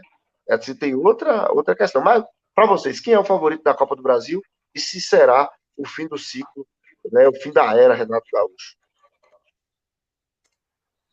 Eu acho que, apesar do Grêmio ser um time extremamente copeiro, né, já se habituou aí a chegar nas grandes decisões de Copas do Brasil e outras, eu acho que o Palmeiras, mesmo com todo o pragmatismo que ele vem com aquela sede do Mundial que não conseguiu chegar tão longe assim, né? Então, acho que é um estímulo... então acho que é um estímulo bem interessante por parte da galera lá do Palmeiras, né? E sendo assim, eu acredito que talvez, né, já que a gente está no final de temporada, o que vai contar muito aí nesse caso mesmo é a vontade. Porque os caras já não vão estar com aquela disposição toda, né? Alguns jogadores durante essa trajetória acabaram saindo do Grêmio, por exemplo, o PP, né, que começou e não vai terminar a competição. Então, acho que vai ser um jogo difícil, né? Eu acho que vai ser um jogo bem corrido, assim. Não sei se vai ser um jogo tão bom de se assistir, né?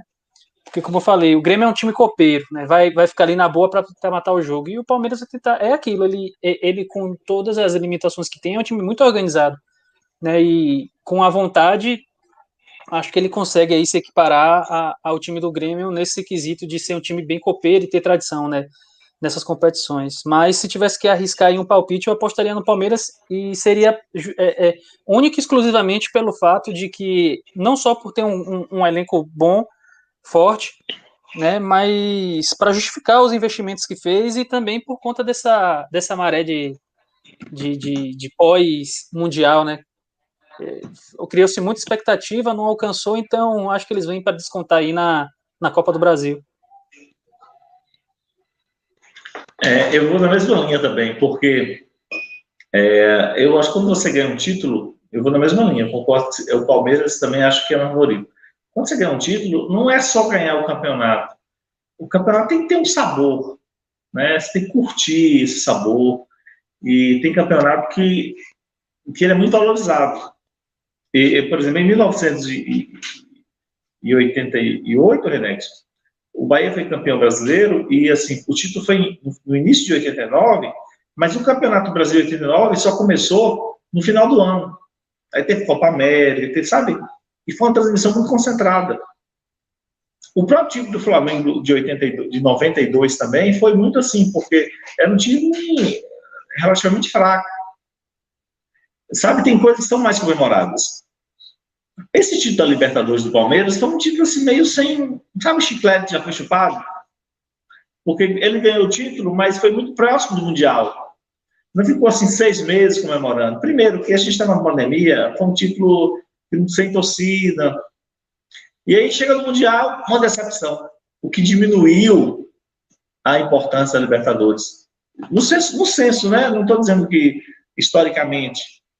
Mas, na verdade, as pessoas esqueceram que o Palmeiras ganhou a Libertadores. As pessoas lembram muito mais que o Palmeiras não conseguiu nada no título mundial.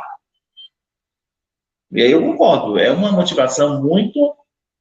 Porque é um time bom. Vai enfrentar outro time, que eu não vou dizer que é bom. É bom. Mas, além disso, o Grêmio tem outra coisa interessante. Como o próprio Renato, né? Aquela arrogância dele. E, às vezes, mesmo na arrogância de Renato, ele até tem razão, porque ele tem o que mostrar, né? O Grêmio é acostumado a decidir. O Grêmio está acostumado com isso. Entendeu? Então, acho que o Palmeiras, eu acho que ele leva uma pequena vantagem em relação ao Grêmio. Mas se o Grêmio ganhar também é normal. O Grêmio está acostumado a esse tipo de coisa.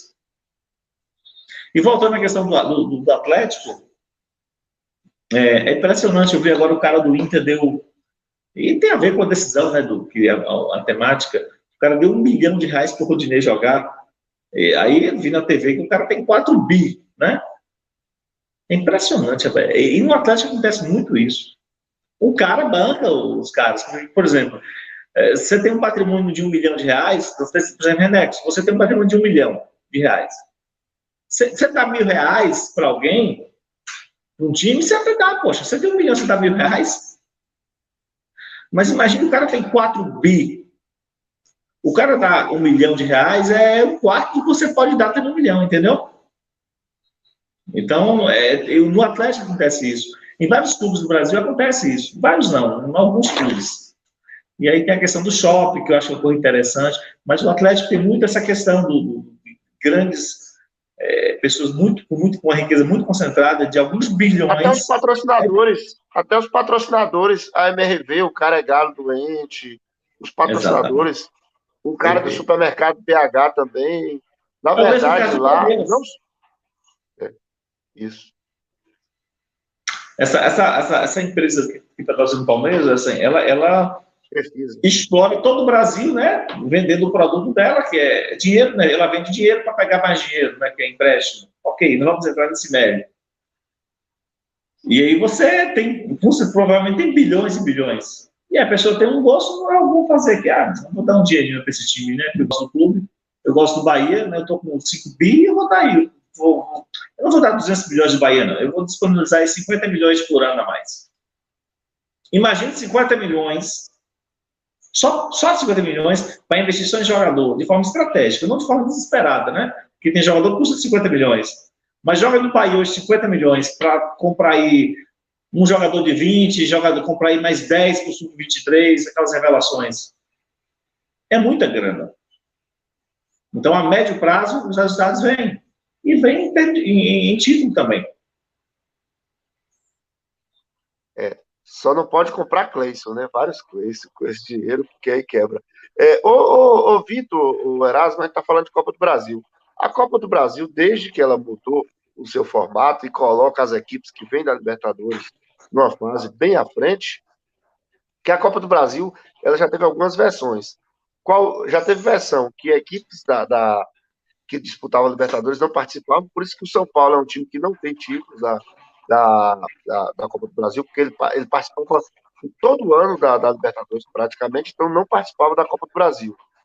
E de uns tempos para cá, o que a CBF fez? Ela mudou para fortalecer, porque você fala, os times que vieram da Libertadores. Com isso, você acha que vai ser difícil para o time do Nordeste, de fato, por exemplo, ser campeão da Copa do Brasil? Porque quando você pega, eu estou falando de estatística, aí o pessoal, não estou falando de realidade, o que aconteceu. Depois que virou, só Grêmio, só Atlético Paranaense, só Palmeiras, só os times que vieram da Libertadores. Os times que vêm lá da primeira fase, aquele River do Piauí, não consegue mais chegar como o Criciúma chegou, como o Juventude foi campeão. Vocês acham que a Copa do Brasil fica mais difícil assim? Fica mais difícil, mas não é só para os clubes do Nordeste, porque o que acontece, né? Você tem uma seleção, e aí eu concordo, se o Flamengo for campeão brasileiro esse ano, não foi do jogo do Inter, não foi naquela falta naquele rapaz. Então, quando o Vasco cai para a Série B, não é por causa do jogo tal, são 38 rodadas. Então, as 38 rodadas, elas somam quem são os melhores. Né? Só porque não é um jogo de sorte ou azar, são 38 rodadas. E as 38 rodadas escolhem os 4 que vão para a Libertadores, os 6 que vão para a Libertadores, né? Os 7 que vão para a Libertadores. E esses times já chegam numa posição na Copa do Brasil muito avançada. Então, se você tem 16 clubes classificados e você tem 6, 7 que vêm da Libertadores, e foi os 6 melhores no último brasileiro, e mais o campeão da Copa do Brasil, não é difícil para o Nordeste. É difícil para o Sul, para o Sudeste, para qualquer tipo. Eles são favoritos, muito favoritos. É evidente que dificultou mais. Agora, tem um detalhe.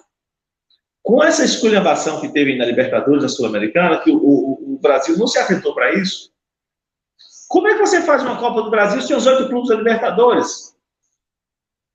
Porque em 1989, em 1990, 91, 92, 93, 94, 95, 96, até 2000, você era o campeão e vice.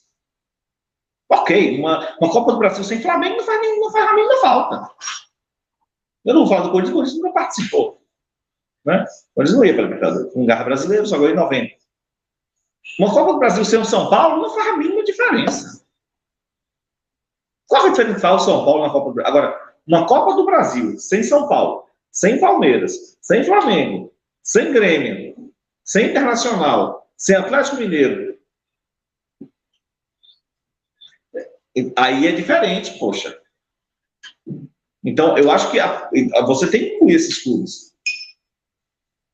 Senão, senão você vai ser uma Copa do Brasil com aquele asteriscozinho.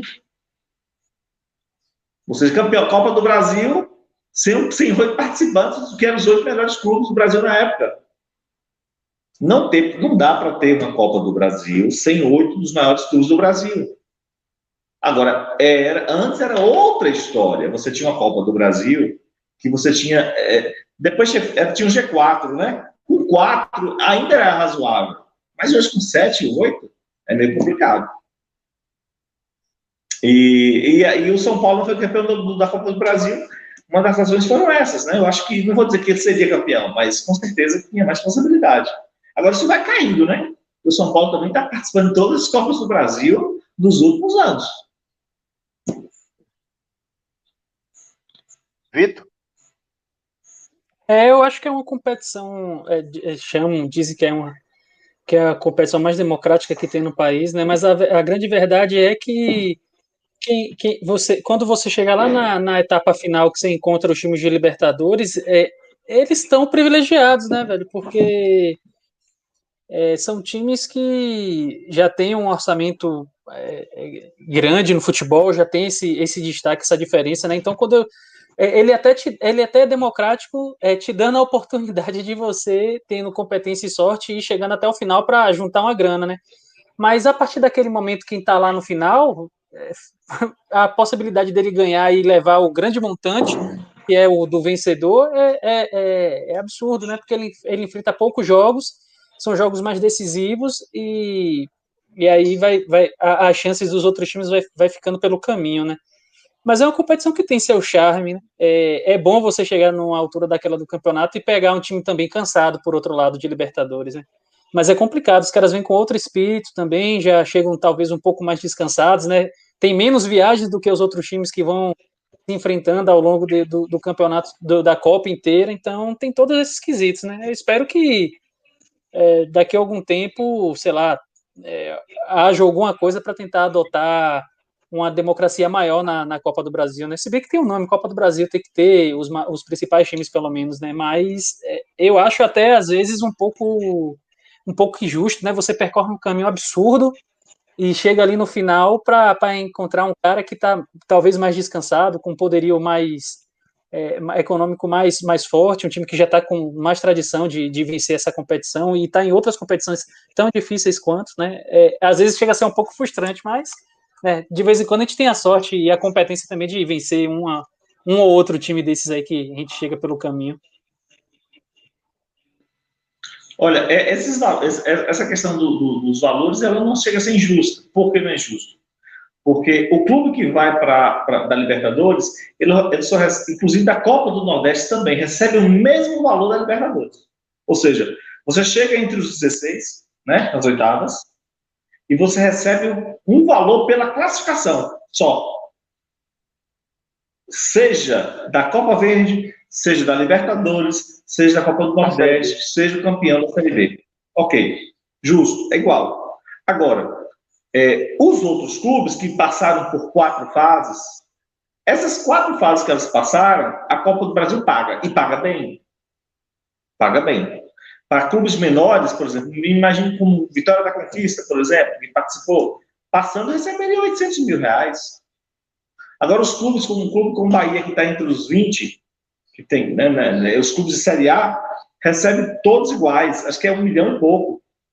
Aí na segunda fase, o Bahia dá 1 milhão e meio. O Bahia perdeu para o River, o Bahia perdeu de ganhar ali um jogo, 1 milhão e tanto. Não é um valor pequeno para um jogo só.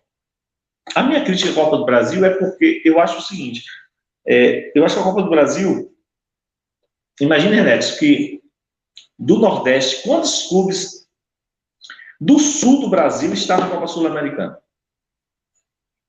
Provavelmente nenhum. Talvez o Atlético Paranaense, que o Intrigueiro vai para a Libertadores. Quantos clubes do Nordeste, do Norte, vai estar na Sul-Americana? Acho que 1 ou 2, né? O Ceará e mais Sport ou Bahia. Esses clubes vão receber 4 milhões para disputar 6 jogos sul-americanos, que agora é de grupo. Por que não fazer uma Copa do Brasil com os 20 clubes da Série A, mais os 12 melhores colocados da Série B do ano anterior? E aí você pega mais 24 clubes, ou seja, seriam aí 60 clubes, né? E você faz uma seletiva de 8, e você faz um grupo de 40 clubes e faz o grupo. Se você pega os 40 maiores clubes do Brasil, você vai ter um grupo, por exemplo, sei lá, Fluminense, CRB, Fortaleza e Criciúma. Gente, o mercado do Nordeste é muito maior, o mercado da Bahia é maior que o do Uruguai. O mercado do Nordeste é maior que o do Chile. Agora eles colocam 8, o Uruguai é o tamanho de Salvador, população. É mais rico, beleza, tá bom. O Uruguai é a mesma riqueza da grande Porto Alegre. Eles colocam 8 clubes na Sul-Americana, na Libertadores. Porque o que está acontecendo? No Brasil, que tem 45% do mercado sul-americano, 50%, está classificando aí 12 clubes, enquanto os outros, que têm os seus 50%, está classificando 80% ou 90% dos clubes. Ou você acha que a Globo compra a Sul-Americana pelo mesmo valor da TV uruguaia? Ou você acha que a TV brasileira paga o mesmo valor da TV argentina? Paga-se muito mais, porque tem um mercado de 210 milhões de pessoas. Aí poderia alguém dizer, mas mas os países são mais pobres? Não. O Uruguai com 2, 3 times está bom demais. Eu estou preocupado com os pobres do Brasil. Por que não fazer uma competição forte com a participação de um Náutico, de um Guarani, de uma Ponte Preta, de um Criciúma, de um Juventude, de um Atlético Goianiense? Vamos valorizar o mercado nacional. O nosso mercado é muito grande. E é muito mais interessante, por exemplo, o Flamengo jogar, por exemplo, contra o Sampaio Corrêa, contra o Criciúma. Não é mais interessante jogar naqueles estádios, horríveis ali, da própria Argentina, viu? A Argentina tem uns estádios mais ou menos. Eu estou falando de Sul-Americana. Porque aqueles times do Uruguai, da Sul-Americana, da Bolívia, do Equador, da Venezuela, do Chile, é como conquista aqui, gente. Agora, como eles participam do campeonato nacional, né, e eles vêm com faca nos dentes para ganhar, porque para eles é tudo isso. Eu acredito que o Brasil deveria fortalecer o calendário nacional. E para libertar, por exemplo, Oi? Por falar em democracia, a Copa do Brasil não é democrática nada. Sabe qual, assim, que eu conheço, o campeonato mais democrático do planeta qual é? Vocês sabem? É o Intermunicipal da Bahia? Não. É a Copa da França. Sabe quantas equipes? Chuta aí quantas equipes participam da Copa da França. A Copa do Brasil são 92, já chegou a ter 104 equipes. Chuta aí, para eu ver se vocês estão bons. Você ir no Google. Hã? 120. Mais. Chuta, era. 145. Chuta, Deve ser 5 divisões, 200 clubes. Vou falar para vocês não vão acertar, não. 8.000 equipes participam da Copa da França. Mas isso pode não significar democracia. Porque 8.000 equipes. Eu vou explicar por quê. O PSG e outra coisa. Entra na oitava, né? Não, mas tipo assim, começa com 8.000 clubes. Aí faz o confronto, fica 4.000, depois 2.000, depois 1.000, depois 500, e vão se matando. Aí quando chega com 32 equipes, entra as equipes da primeira divisão da França. Mas democracia para ver aí. E participam, inclusive, os países que foram colônia da França, participam. Então, esses dias mesmo tinha um time da África. O meu assistente está dizendo aqui, Brunex, que não é 8.000, não. São 7.000. Oi? O meu assistente É nessa Eu faixa estou de 7 mil. assistindo aqui, são 7 mil clubes. Não é nada pouquinho, não. Inclusive, e essa Copa é bem muita gente. rigorosa. Ela é bem rigorosa, que até o patrocinador, o PSG, que é todo poderoso, Mônaco, tem que tirar o patrocinador e colocar o patrocinador da Copa. Pode observar que na Copa da França, todo mundo joga com aquele patrocinador C, um A, que eu não sei o que é aquilo. Mas toda a equipe é obrigatória a jogar com aquele patrocinador. A competição não aceita que o PSG vai lá com o seu patrocinador, a Emirates, o Mônaco vá com o seu. Ela é tão rigorosa e tinha esses dias aí o time jogando com o time da 7ª divisão, então começa mesmo do cara amador, né? Do cara amador até chegar no topo. Geralmente vai dar PSG, Mônaco, né? Mas participa, que eu conheço o disparado, o que praticamente todo mundo participa. Até a gente, se montar um time aqui dos YouTubes do Nordeste, a gente participaria da Copa da França. Eu acredito que no Brasil é possível fazer isso. Uma Copa do Brasil com 200 clubes. Aí você chega numa fase, você vai e você filtra isso. É possível. Vai implementando. Esse filtro da Libertadores realmente é um excesso. Eu acho que os times da Libertadores deveriam chegar com 32 clubes. 32 clubes eles entrarem. Ou então com 40 clubes, né? Até com grupos. É razoável. Mas entrando nas oitavas de finais, eu acho que já é um acesso muito, muito adiantado, né, da competição.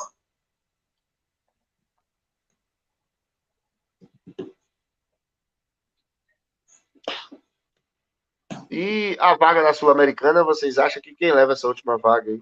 Vai dar Sport, vai dar Bahia? Eu acho que depende do Bahia, né? Eu acho que o Sport perde para o Atlético Paranaense e o Bahia tem condição do lugar do Santos. Então, eu acho que o Bahia está mais à frente. Né? Eu não acho que o Sport ganhe do Atlético Paranaense, não, porque o Sport é um time que focou muito desde o início para não ter o rebaixamento, e ele conseguiu esse objetivo. Talvez os clubes da Série A um dos maiores objetivos, né, porque o time era muito fraco, o método total do Sport, teve humildade, porque o time é fraco, tecnicamente fraco. Então, contra o Atlético Paranaense, não é um jogo fácil. O Atlético Paranaense, eu não sei se está precisando de pontos para a Libertadores, se vencer o jogo. O Santos não precisa, né, vencer o jogo. Vem com um time todo meio que reserva. Se o Bahia estiver focado, o Bahia ganha o jogo. Eu acho que a vaga é do Bahia. E você, Vitão? Eu também tô com esse mesmo pensamento aí, né? Vai depender mais do Bahia do que do próprio Sport, que eu acho que o jogo tende a ser mais duro para eles do que para nós, né? Se bem que, por mais que venha desfalcado e cheio de garoto no Santos, os garotos do Santos parece que bebe de uma outra água aí, né, bicho?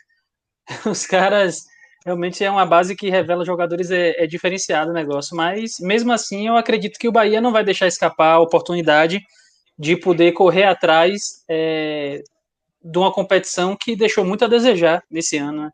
Chegou ali a perder pro principal time da competição, que veio a ser o vencedor. Então, eu acho que o Bahia tem muitas respostas a dar para o torcedor em 2021, né? E uma delas passa justamente por fazer uma competição um pouco mais sólida, com um pouco mais de responsabilidade, né? Então, vamos ver aí se de fato o sentimento de mudança já começou de algumas rodadas atrás do Brasileirão.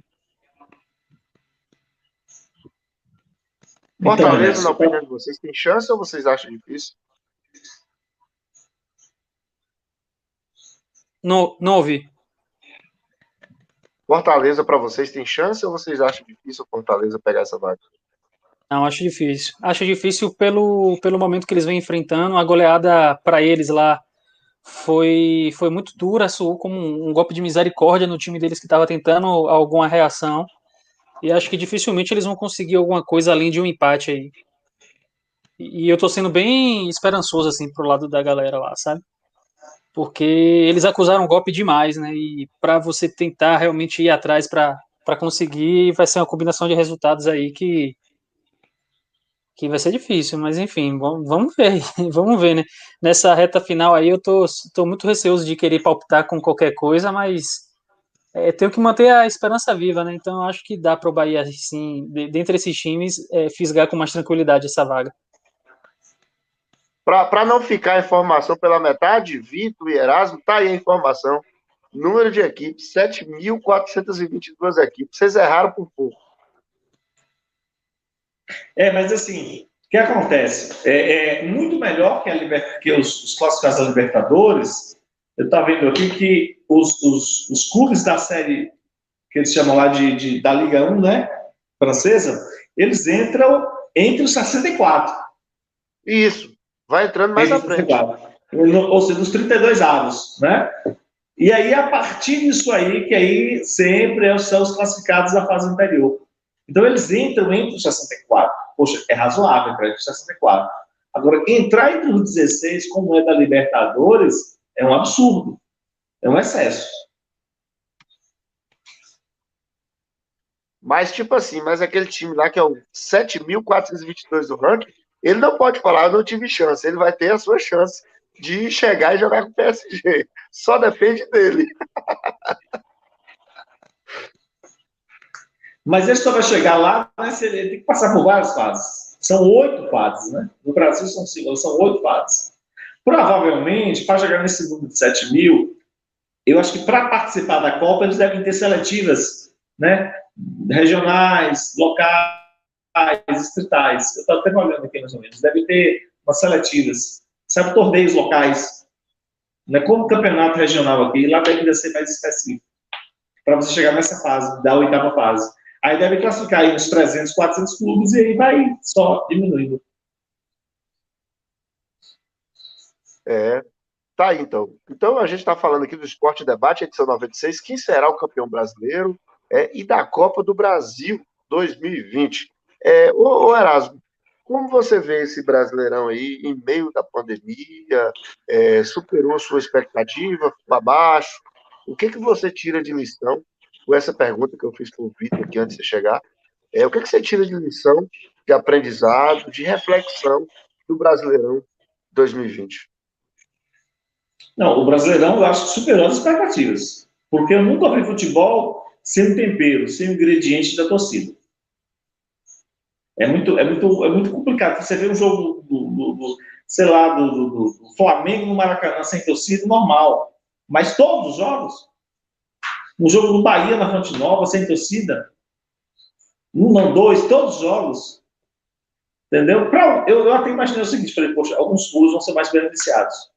E acabou nem acontecendo isso. Por exemplo, o Bragantino até surpreendeu. Falei, pô, o Bragantino torcida não vai fazer falta, é um tipo de empresário. Né? O Botafogo joga sempre com Caio Martins vazio. E não foi nada disso. Né? Os times se impuseram. Agora, o que teve de forma muito clara é que a torcida faz gol. É que a torcida entra em campo. Com grito, com empolgação. Por quê? Porque em nenhum Brasileirão os visitantes ganharam tanto. O que prova que não somente o gramado, não somente, sabe, a sensação de jogar, a obrigação de ganhar em casa, mas o grito da torcida, a empolgação, sabe, a pressão, ela tem um fator, isso para mim, porque quando você, não é questão de analisar um jogo, é analisar, aí, sei lá, todo o campeonato brasileiro, 38 rodadas com 20 clubes, aí você faz a média, nunca houve brasileiro entre que os visitantes venceram tanto. Isso prova claramente a importância do calor da torcida no estádio. Então, por que me surpreende? Porque eu achei que, sem isso, o campeonato seria pior. E não foi. Foi um campeonato razoável. Tá aí a opinião de Erasmo sobre o Brasileirão. O Vitão vai precisar sair, vai se despedir. O Erasmo a gente conclui aqui até 3 da manhã, aqui nosso bate-papo. O Vitor vai precisar dar uma saidinha. Vitor, o espaço está aberto para você agradecer. Pedir a galera para visitar e seguir o Sou Mais Bahia rumo aos 100 mil, rumo à placa do YouTube. Ô, Vitor, só uma dúvida. Quando receber a placa vai ficar com quem? Com o Barbaço, com o Yuri ou contigo? Aí tá difícil essa briga, viu? Eu confesso que até hoje eu não parei para pensar nisso, sabia?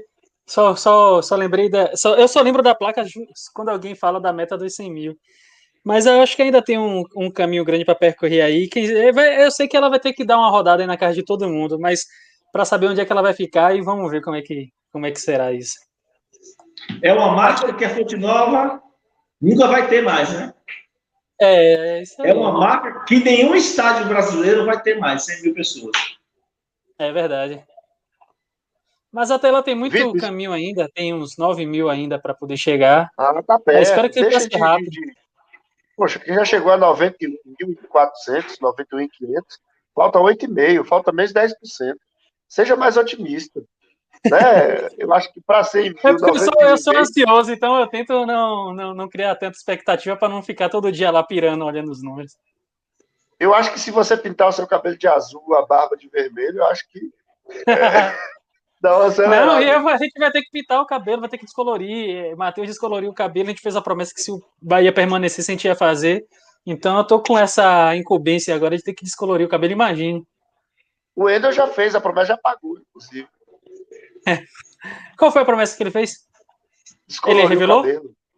Ah, Descoloriu o cabelo. mas é isso. Eu vou precisar me ausentar aqui, queria poder ficar, né? Eu vou dar uma saidinha aqui, vou aqui em casa mesmo resolver umas coisas. Aí, se vocês ainda estiverem por aqui, eu retorno, mas já, desde antemão, agradeço a oportunidade de bater o papo, é sempre bom. E precisando, estamos aí. Abraço, Vitor. Valeu, Vitor. Forte abraço. Até a próxima.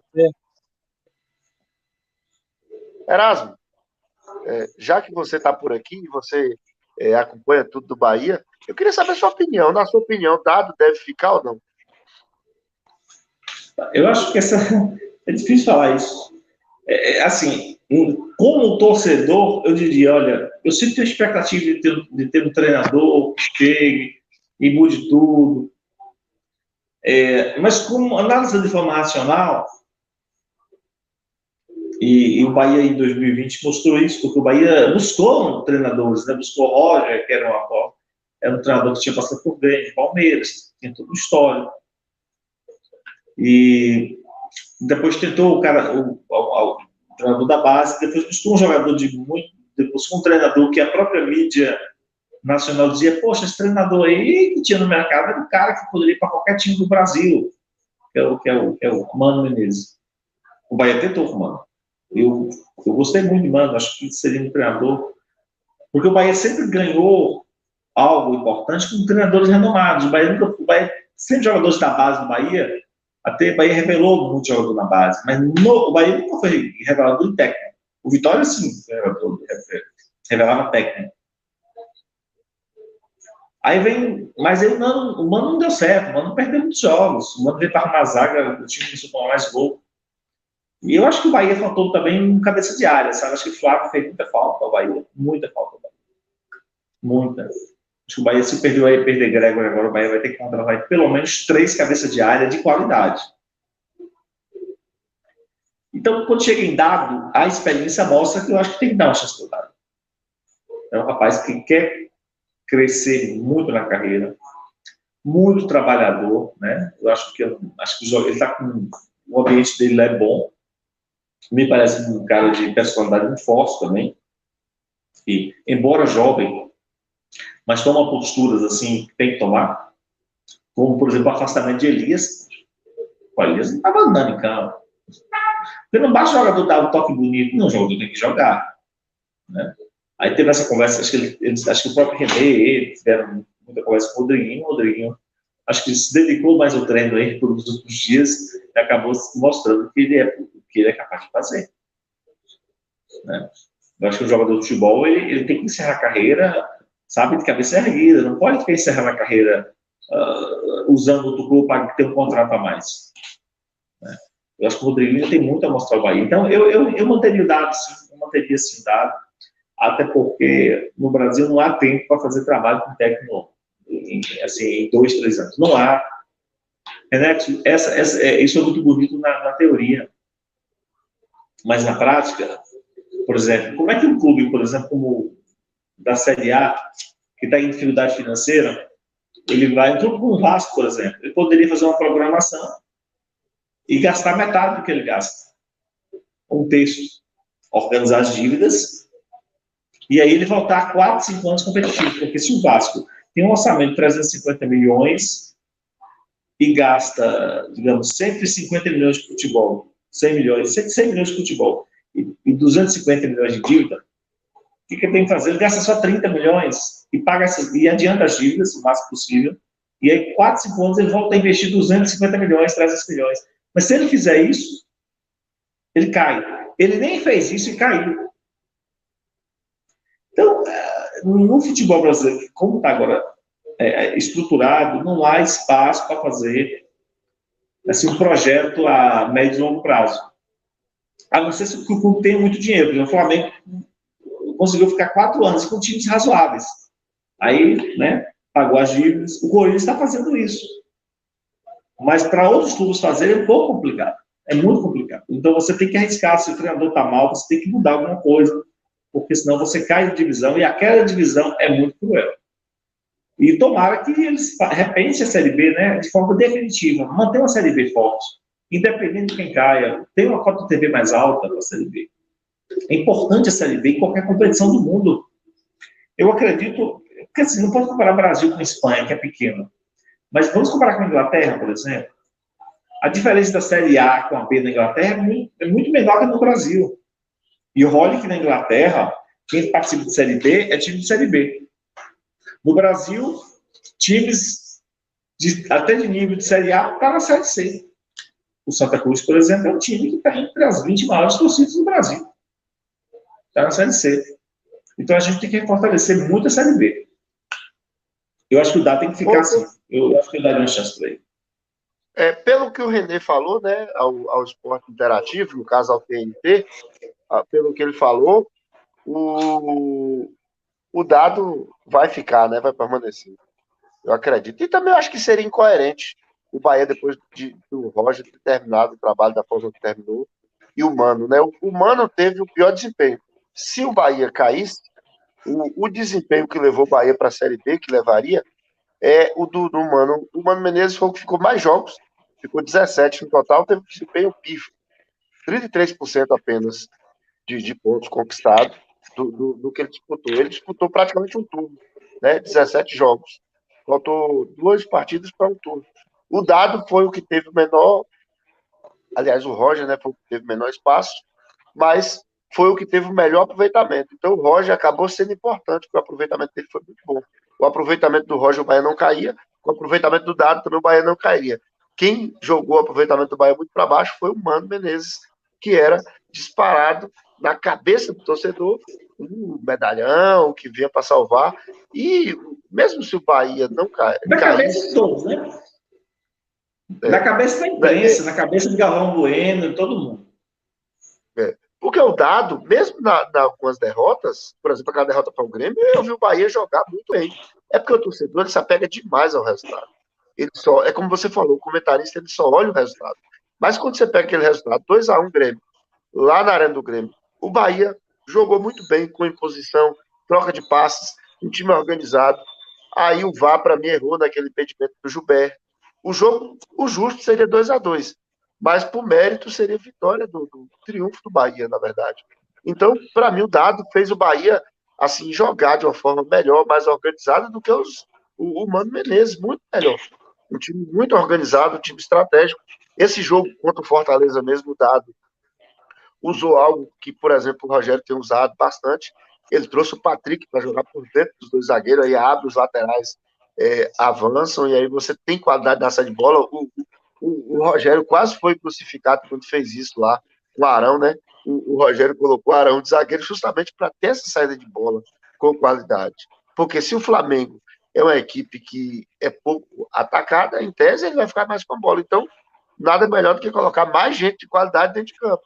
Então, o Dado fez isso, deu certo, a estratégia funcionou, e o Fortaleza não conseguia roubar, não conseguia pressionar. O Wellington Paulista ele ficava chateado no jogo, porque ele ficava chamando os companheiros, mas o Patrick tem um passe muito corajoso, certeiro, né? Um passe muito confiante, e aí não errava os passes, e com isso o Bahia tinha sempre superioridade, né? Ficava trabalhando a bola, e quando o Fortaleza tentava vir, o contra-ataque do Bahia era mortal.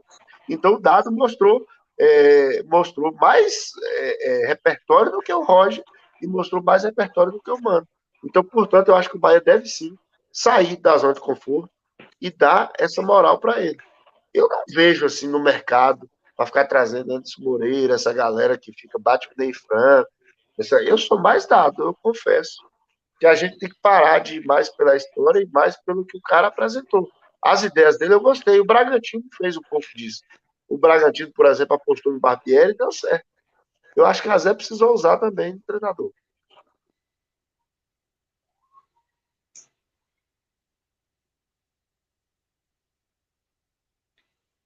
Então, porque assim, o Dado já tem uma vinculação com o clube muito forte. O Dado já está na base há muito tempo. Ele saiu para tentar treinar um outro clube, mas voltou como funcionário do clube. Tem uma relação com a instituição. Acho que o Belintani também tem uma relação muito boa com ele, assim como teve com o Roger também. Acho que ele merece essa oportunidade, né? Vai treinar um grande clube, né? No Série A.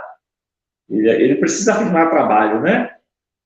Ele não tem trabalho ainda em outros grandes clubes, tal, mas ele merece essa oportunidade. Acho que pelo que ele fez pelo Bahia, e trabalhou no Sub-23, conhece os jogadores, conhece o clube, então acho que a opção por Dado é uma opção positiva, sem nenhuma dúvida. Ô Erasmo, qual o melhor treinador dos clubes do Nordeste no Série A 2020? Então, quem é o treinador do Ceará mesmo? Guto Ferreira. Guto Guto. Guto antes do Bahia queria colocar Guto para fora, é verdade. É porque assim, que acontece, como fala do Jorge Jesus. O Jorge Jesus está tendo um desempenho pífio no Benfica. Uma coisa é o Flamengo que fica em terceiro no Brasil. Outra coisa é o Benfica em terceiro em Portugal, ou quarto. Entendeu? O campeonato, não estou dizendo que o Benfica é inferior ao Flamengo. Eu acho que até é um pouco, hoje. Mas os adversários do Benfica são muito inferiores aos adversários do Flamengo nos campeonatos, nos respectivos campeonatos nacionais. O campeonato português é muito mais fraco que o campeonato brasileiro. Embora, claro, o Benfica e o Porto se destacam, né, além do Sport. Então, assim, o momento do Guto, mas no Bahia, o Guto também armou o Bahia em vários jogos muito bem, viu? É um treinador, assim, é aquele treinador meio batido, assim, mas é um treinador que sabe armar time. O Guto sabe armar time. Eu acho, as equipes de Guto é muito difícil de ser batida, você fazer gol. E o Ceará tem mostrado isso. Então, você gosta mais do Guto, né? O melhor, assim, você acha que foi o melhor dos clubes do Nordeste nesse Brasileirão? Então, o Dado é uma aposta, né? Mas se você analisar o técnico do esporte, o Jair Ventura, realmente foi também espetacular. Né? O resultado, né? O resultado. Ele tirou leite de pedra. Eu até daria esse título para o Jair Ventura. Mas, por exemplo, o Ceará vai ficar G10. Algo que o Ceará não conquista desde 1985, quando ele ficou em sétimo. Então, não é pouca coisa. Mas o Jair Ventura teve um desempenho fantástico. Agora, o Dado não, porque o Dado treinou o Bahia em poucos jogos. Né? O Bahia teve vários técnicos no campeonato. O Fortaleza perdeu o Rogério Ceni. Se o Rogério tivesse o Fortaleza, o Rogério, provavelmente o Fortaleza estaria entre os 12 melhores. Eu não tenho dúvida disso. Mas no Flamengo, eu não acho que o título do Flamengo é só mérito de Rogério. Entendeu? Eu não acho. Ele pode ter contribuído de certa forma. Mas esses jogadores ainda têm muito na mente o que o Jorge Jesus trabalhou. Eu vejo muito isso lá no Flamengo. O Jair Ventura, de fato, em termos de resultado, eu acho que foi o que entregou mais, em termos de resultado. Performance, né, desempenho, tudo, no conjunto da obra, o Guto Ferreira. Mas o Dado, para mim, também tem o mérito de ter pegado a zona de terra arrasada. Porque, tipo assim, por mais que o Dado pegou um período curto, mas ele pegou o pior momento. Ele pegou o momento que falou, vai lá, e agora é cair ou deixar na Série A. Porque quando o Mano chega, ainda tinha campeonato pela frente. né? Quando o Mano chega, tinha campeonato pela frente. Mas quando o Dado pega, já é aquela situação que o torcedor do Bahia fala, ó, a vaca tá indo pro brejo. A vaca tá indo pro brejo. É ganhar ou ganhar para tentar escapar aqui. Só um milagre a gente não cai. Então a pressão em cima do Dado foi maior. Sim, mas é uma pressão do ponto de vista psicológico, né? Eu sei, isso também conta para o treinador. Mas o material humano do Bahia é melhor que o Ceará, e o material humano do Ceará é muito melhor que o do Sport. Por isso, o método Jair Ventura, nesse aspecto, é melhor. Agora, o método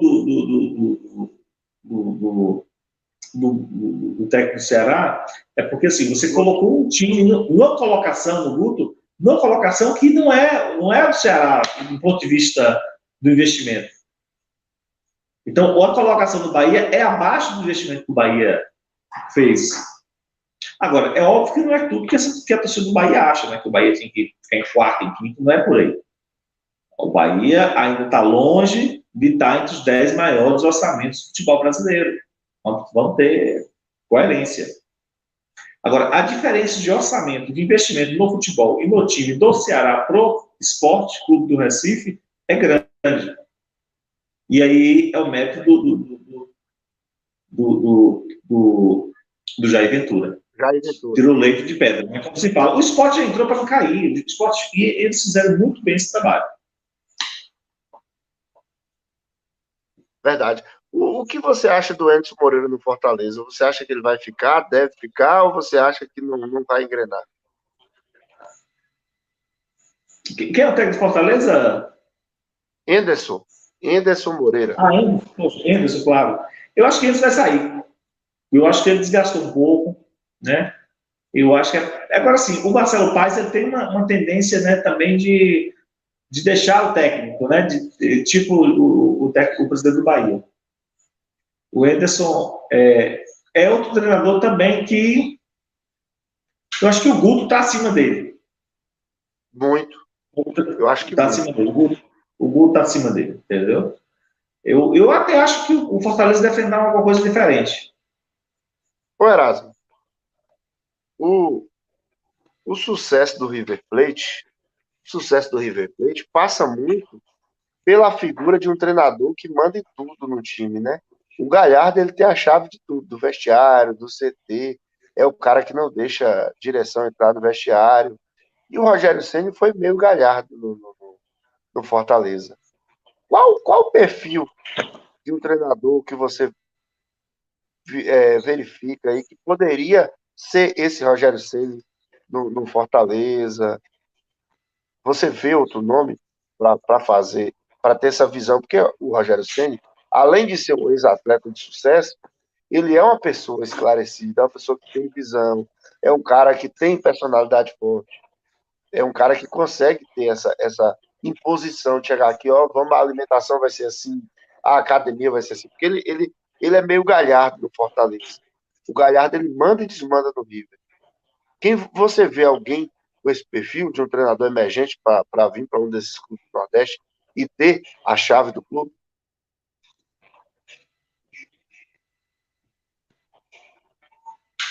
Então, eu acho que o método do Rogério é maior que o do Galhardo, né? No Fortaleza. Por quê? Eu pesquisei o orçamento do River, eu falei, poxa, o River eu pesquisei que o orçamento do River não faz vergonha para os clubes brasileiros. Está no mesmo nível de Flamengo e Palmeiras, viu?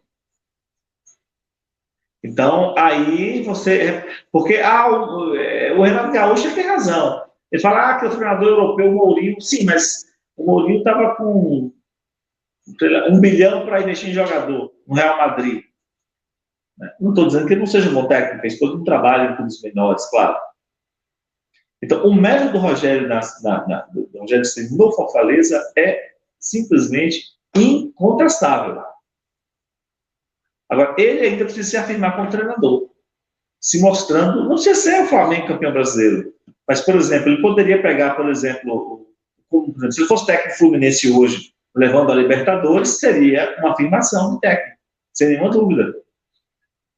Agora, para você conseguir um técnico que chegue no clube, tem dedicação com o clube, como o Rogério teve com Fortaleza, não é assim da noite para o dia. E digo mais, o Rogério tem espaço na mídia, né? Mas o que aconteceu com Fortaleza não é só Rogério. Fortaleza tem um trabalho de planejamento há muitos anos, ficou na Série C aí vários anos, 4, 5 anos, batendo na trave, só não subiu porque o regulamento é o regulamento que você classificava entre os 8, aí jogava o Fortaleza, um time lá porcaria, lá do interior de São Paulo, eu digo porcaria assim, um time sem torcida, né? Time da cidade, sem torcida, time de empresário. Aí perdia no Castelão lotado, time a 0, chegava, empatava, saía, vários anos assim. Em pontos corridos, Fortaleza sempre fez a melhor campanha da Série C. O clube era organizado, e aí sanou as dívidas, e aí veio o Castelão. E o Ceará e Fortaleza abraçaram o Castelão. Então, não vou dizer que além de Rogério Ceni, quer dizer, eu diria o contrário. O Fortaleza fez um trabalho fantástico de diretoria, e o Rogério deu sua grande contribuição. Agora, dizer que o Rogério chegou lá, assume tudo, vestiário, administrou o clube e tal. Não, ele realmente se inteirou com o clube. Eu não estou dizendo o contrário. Mas o grande mérito é do clube, da torcida e do Marcelo Paes. Eu não tenho, isso tem que olhar o clube como um todo. Eu quero ver ele fazer esse milagre do Botafogo. Não faz. Ele, entendeu? O jogador vai dizer, o Rogério não recebeu o mês passado. Ele vai dizer, no Fortaleza recebia todo mês, o pessoal atrasado. Entendeu? Então, não é só o Rogério. Porque a mídia eixo de São Paulo faz isso. O Fortaleza é um clube de 2 milhões de torcedores. É um clube que lota o terceiro maior estádio do Brasil, da atualidade. Na Espanha, tem quantos times que têm torcida do Fortaleza? Além do Barcelona e Real Madrid, mais quantos? 1, 2. Trata-se, o Fortaleza não é. Não, o Fortaleza não é o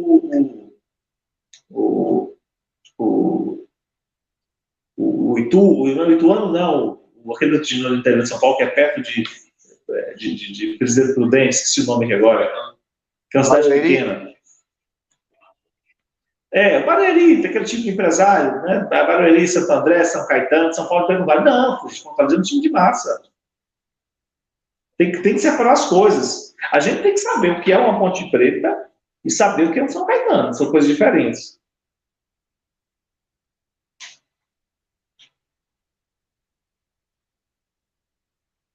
Agora, você pediu o nome. Sinceramente, eu não tenho esse nome. Não sei.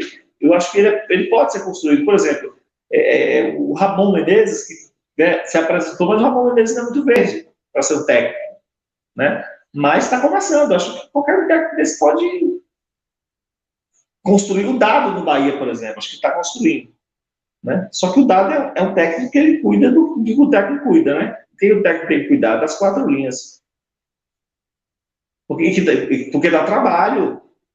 Dá trabalho. Você entender da questão tática, técnica. Entender da gestão de grupo. Não é para qualquer um. Aí quer fazer igual o Vanderlei, quando chegou no Flamengo, quer até botar tijolinho lá, dizer que é isso. Aí você não dá conta, entendeu? Aí o clube perde, todo mundo vai lhe culpar. Então não adianta. Cuide do sapato, do seu sapato. Contei aquela frase, né? Cuide do. O engraxado tem que cuidar do seu sapato. Porque essa questão do cuidado todo do clube de futebol, você tem que respeitar o clube, cuidar do técnico, tem que cuidar dos jogadores e do time e buscar o jogo, que é o que o Dado está fazendo no Bahia. Eu acho que o Rogério do Fortaleza, embora ele tinha essa influência, porque ele usava o nome dele em benefício do Fortaleza, mas eu acho que o Rogério focava mais no grupo. É sério, eu acho que o Rogério do Fortaleza, ele cuidava mais do campo. Embora, por ser Rogério Ceni, tem espaço na mídia, né? Pela história que ele teve no São Paulo, ele acabava usando isso em prol do Fortaleza.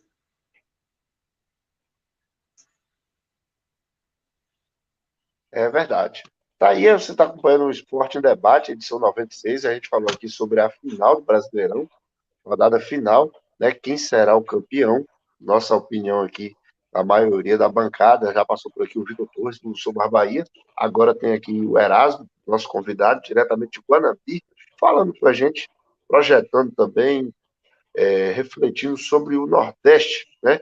Pedir a galera para deixar o seu like, se inscrever no canal 2A1, mandar um forte abraço para o Eric Lacerda, o incansável Eric Lacerda, nosso moderador, sempre interagindo com o pessoal aí nos comentários, também o Felipe Bittencourt, o moderador que está presente em todo o Nordeste, né? Ele roda aí todos os canais do Nordeste. Erasmo, o Roger Machado cai para cima indo para o Fluminense, classificado já na Libertadores, ou é mérito dele mesmo? Porque o Roger Machado tem uma sina de começar bem os trabalhos e depois vai se desgastando. Onde é que você está perguntando do Roger? Isso. Não, eu acho que o Fluminense, sim, para ele ali é um time mais leve, né? Mas acho que o Fluminense tem a questão dos jogadores. O Fluminense tem revelado muitos talentos. E aqueles dois velhinhos lá, o Nenê e o Fred, acabou conquistando a garotada. Sobretudo o Nenê, né? Você percebe que o Nenê tem um comando tático do time quando ele pega na bola. Você percebe que no treinamento ele orienta, e o pessoal respeita, porque os meninos querem crescer. E o Nenê ficou muito tempo na Europa, quer dizer, ele tem realmente noção de campo, tem experiência, além de não é só o cara que pega bem na bola. E o Fluminense tem revelado muito jogador, porque senão o Fluminense estaria na mesma situação do Vasco hoje, ou até um pouco pior. E eles provavelmente o Fluminense deve vender alguns jogadores desses meninos aí por um valor muito alto. Se for organizado, dá para até se erguer em cima disso. Eu não tenho dúvida disso.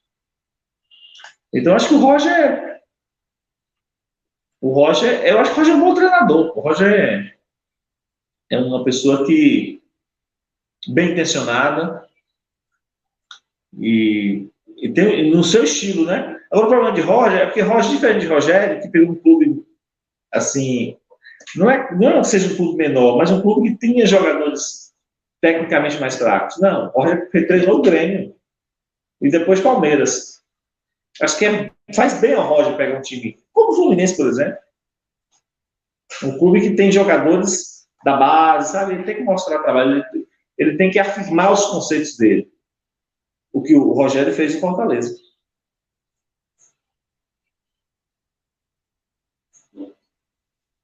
Tá aí. Já 1 hora, quase 2 horas já de live, Erasmo. A gente, eu acho que já dá para ir ficando por aqui. Passou de meia-noite já, a gente volta futuramente para falar de outros assuntos aqui no canal 2A1.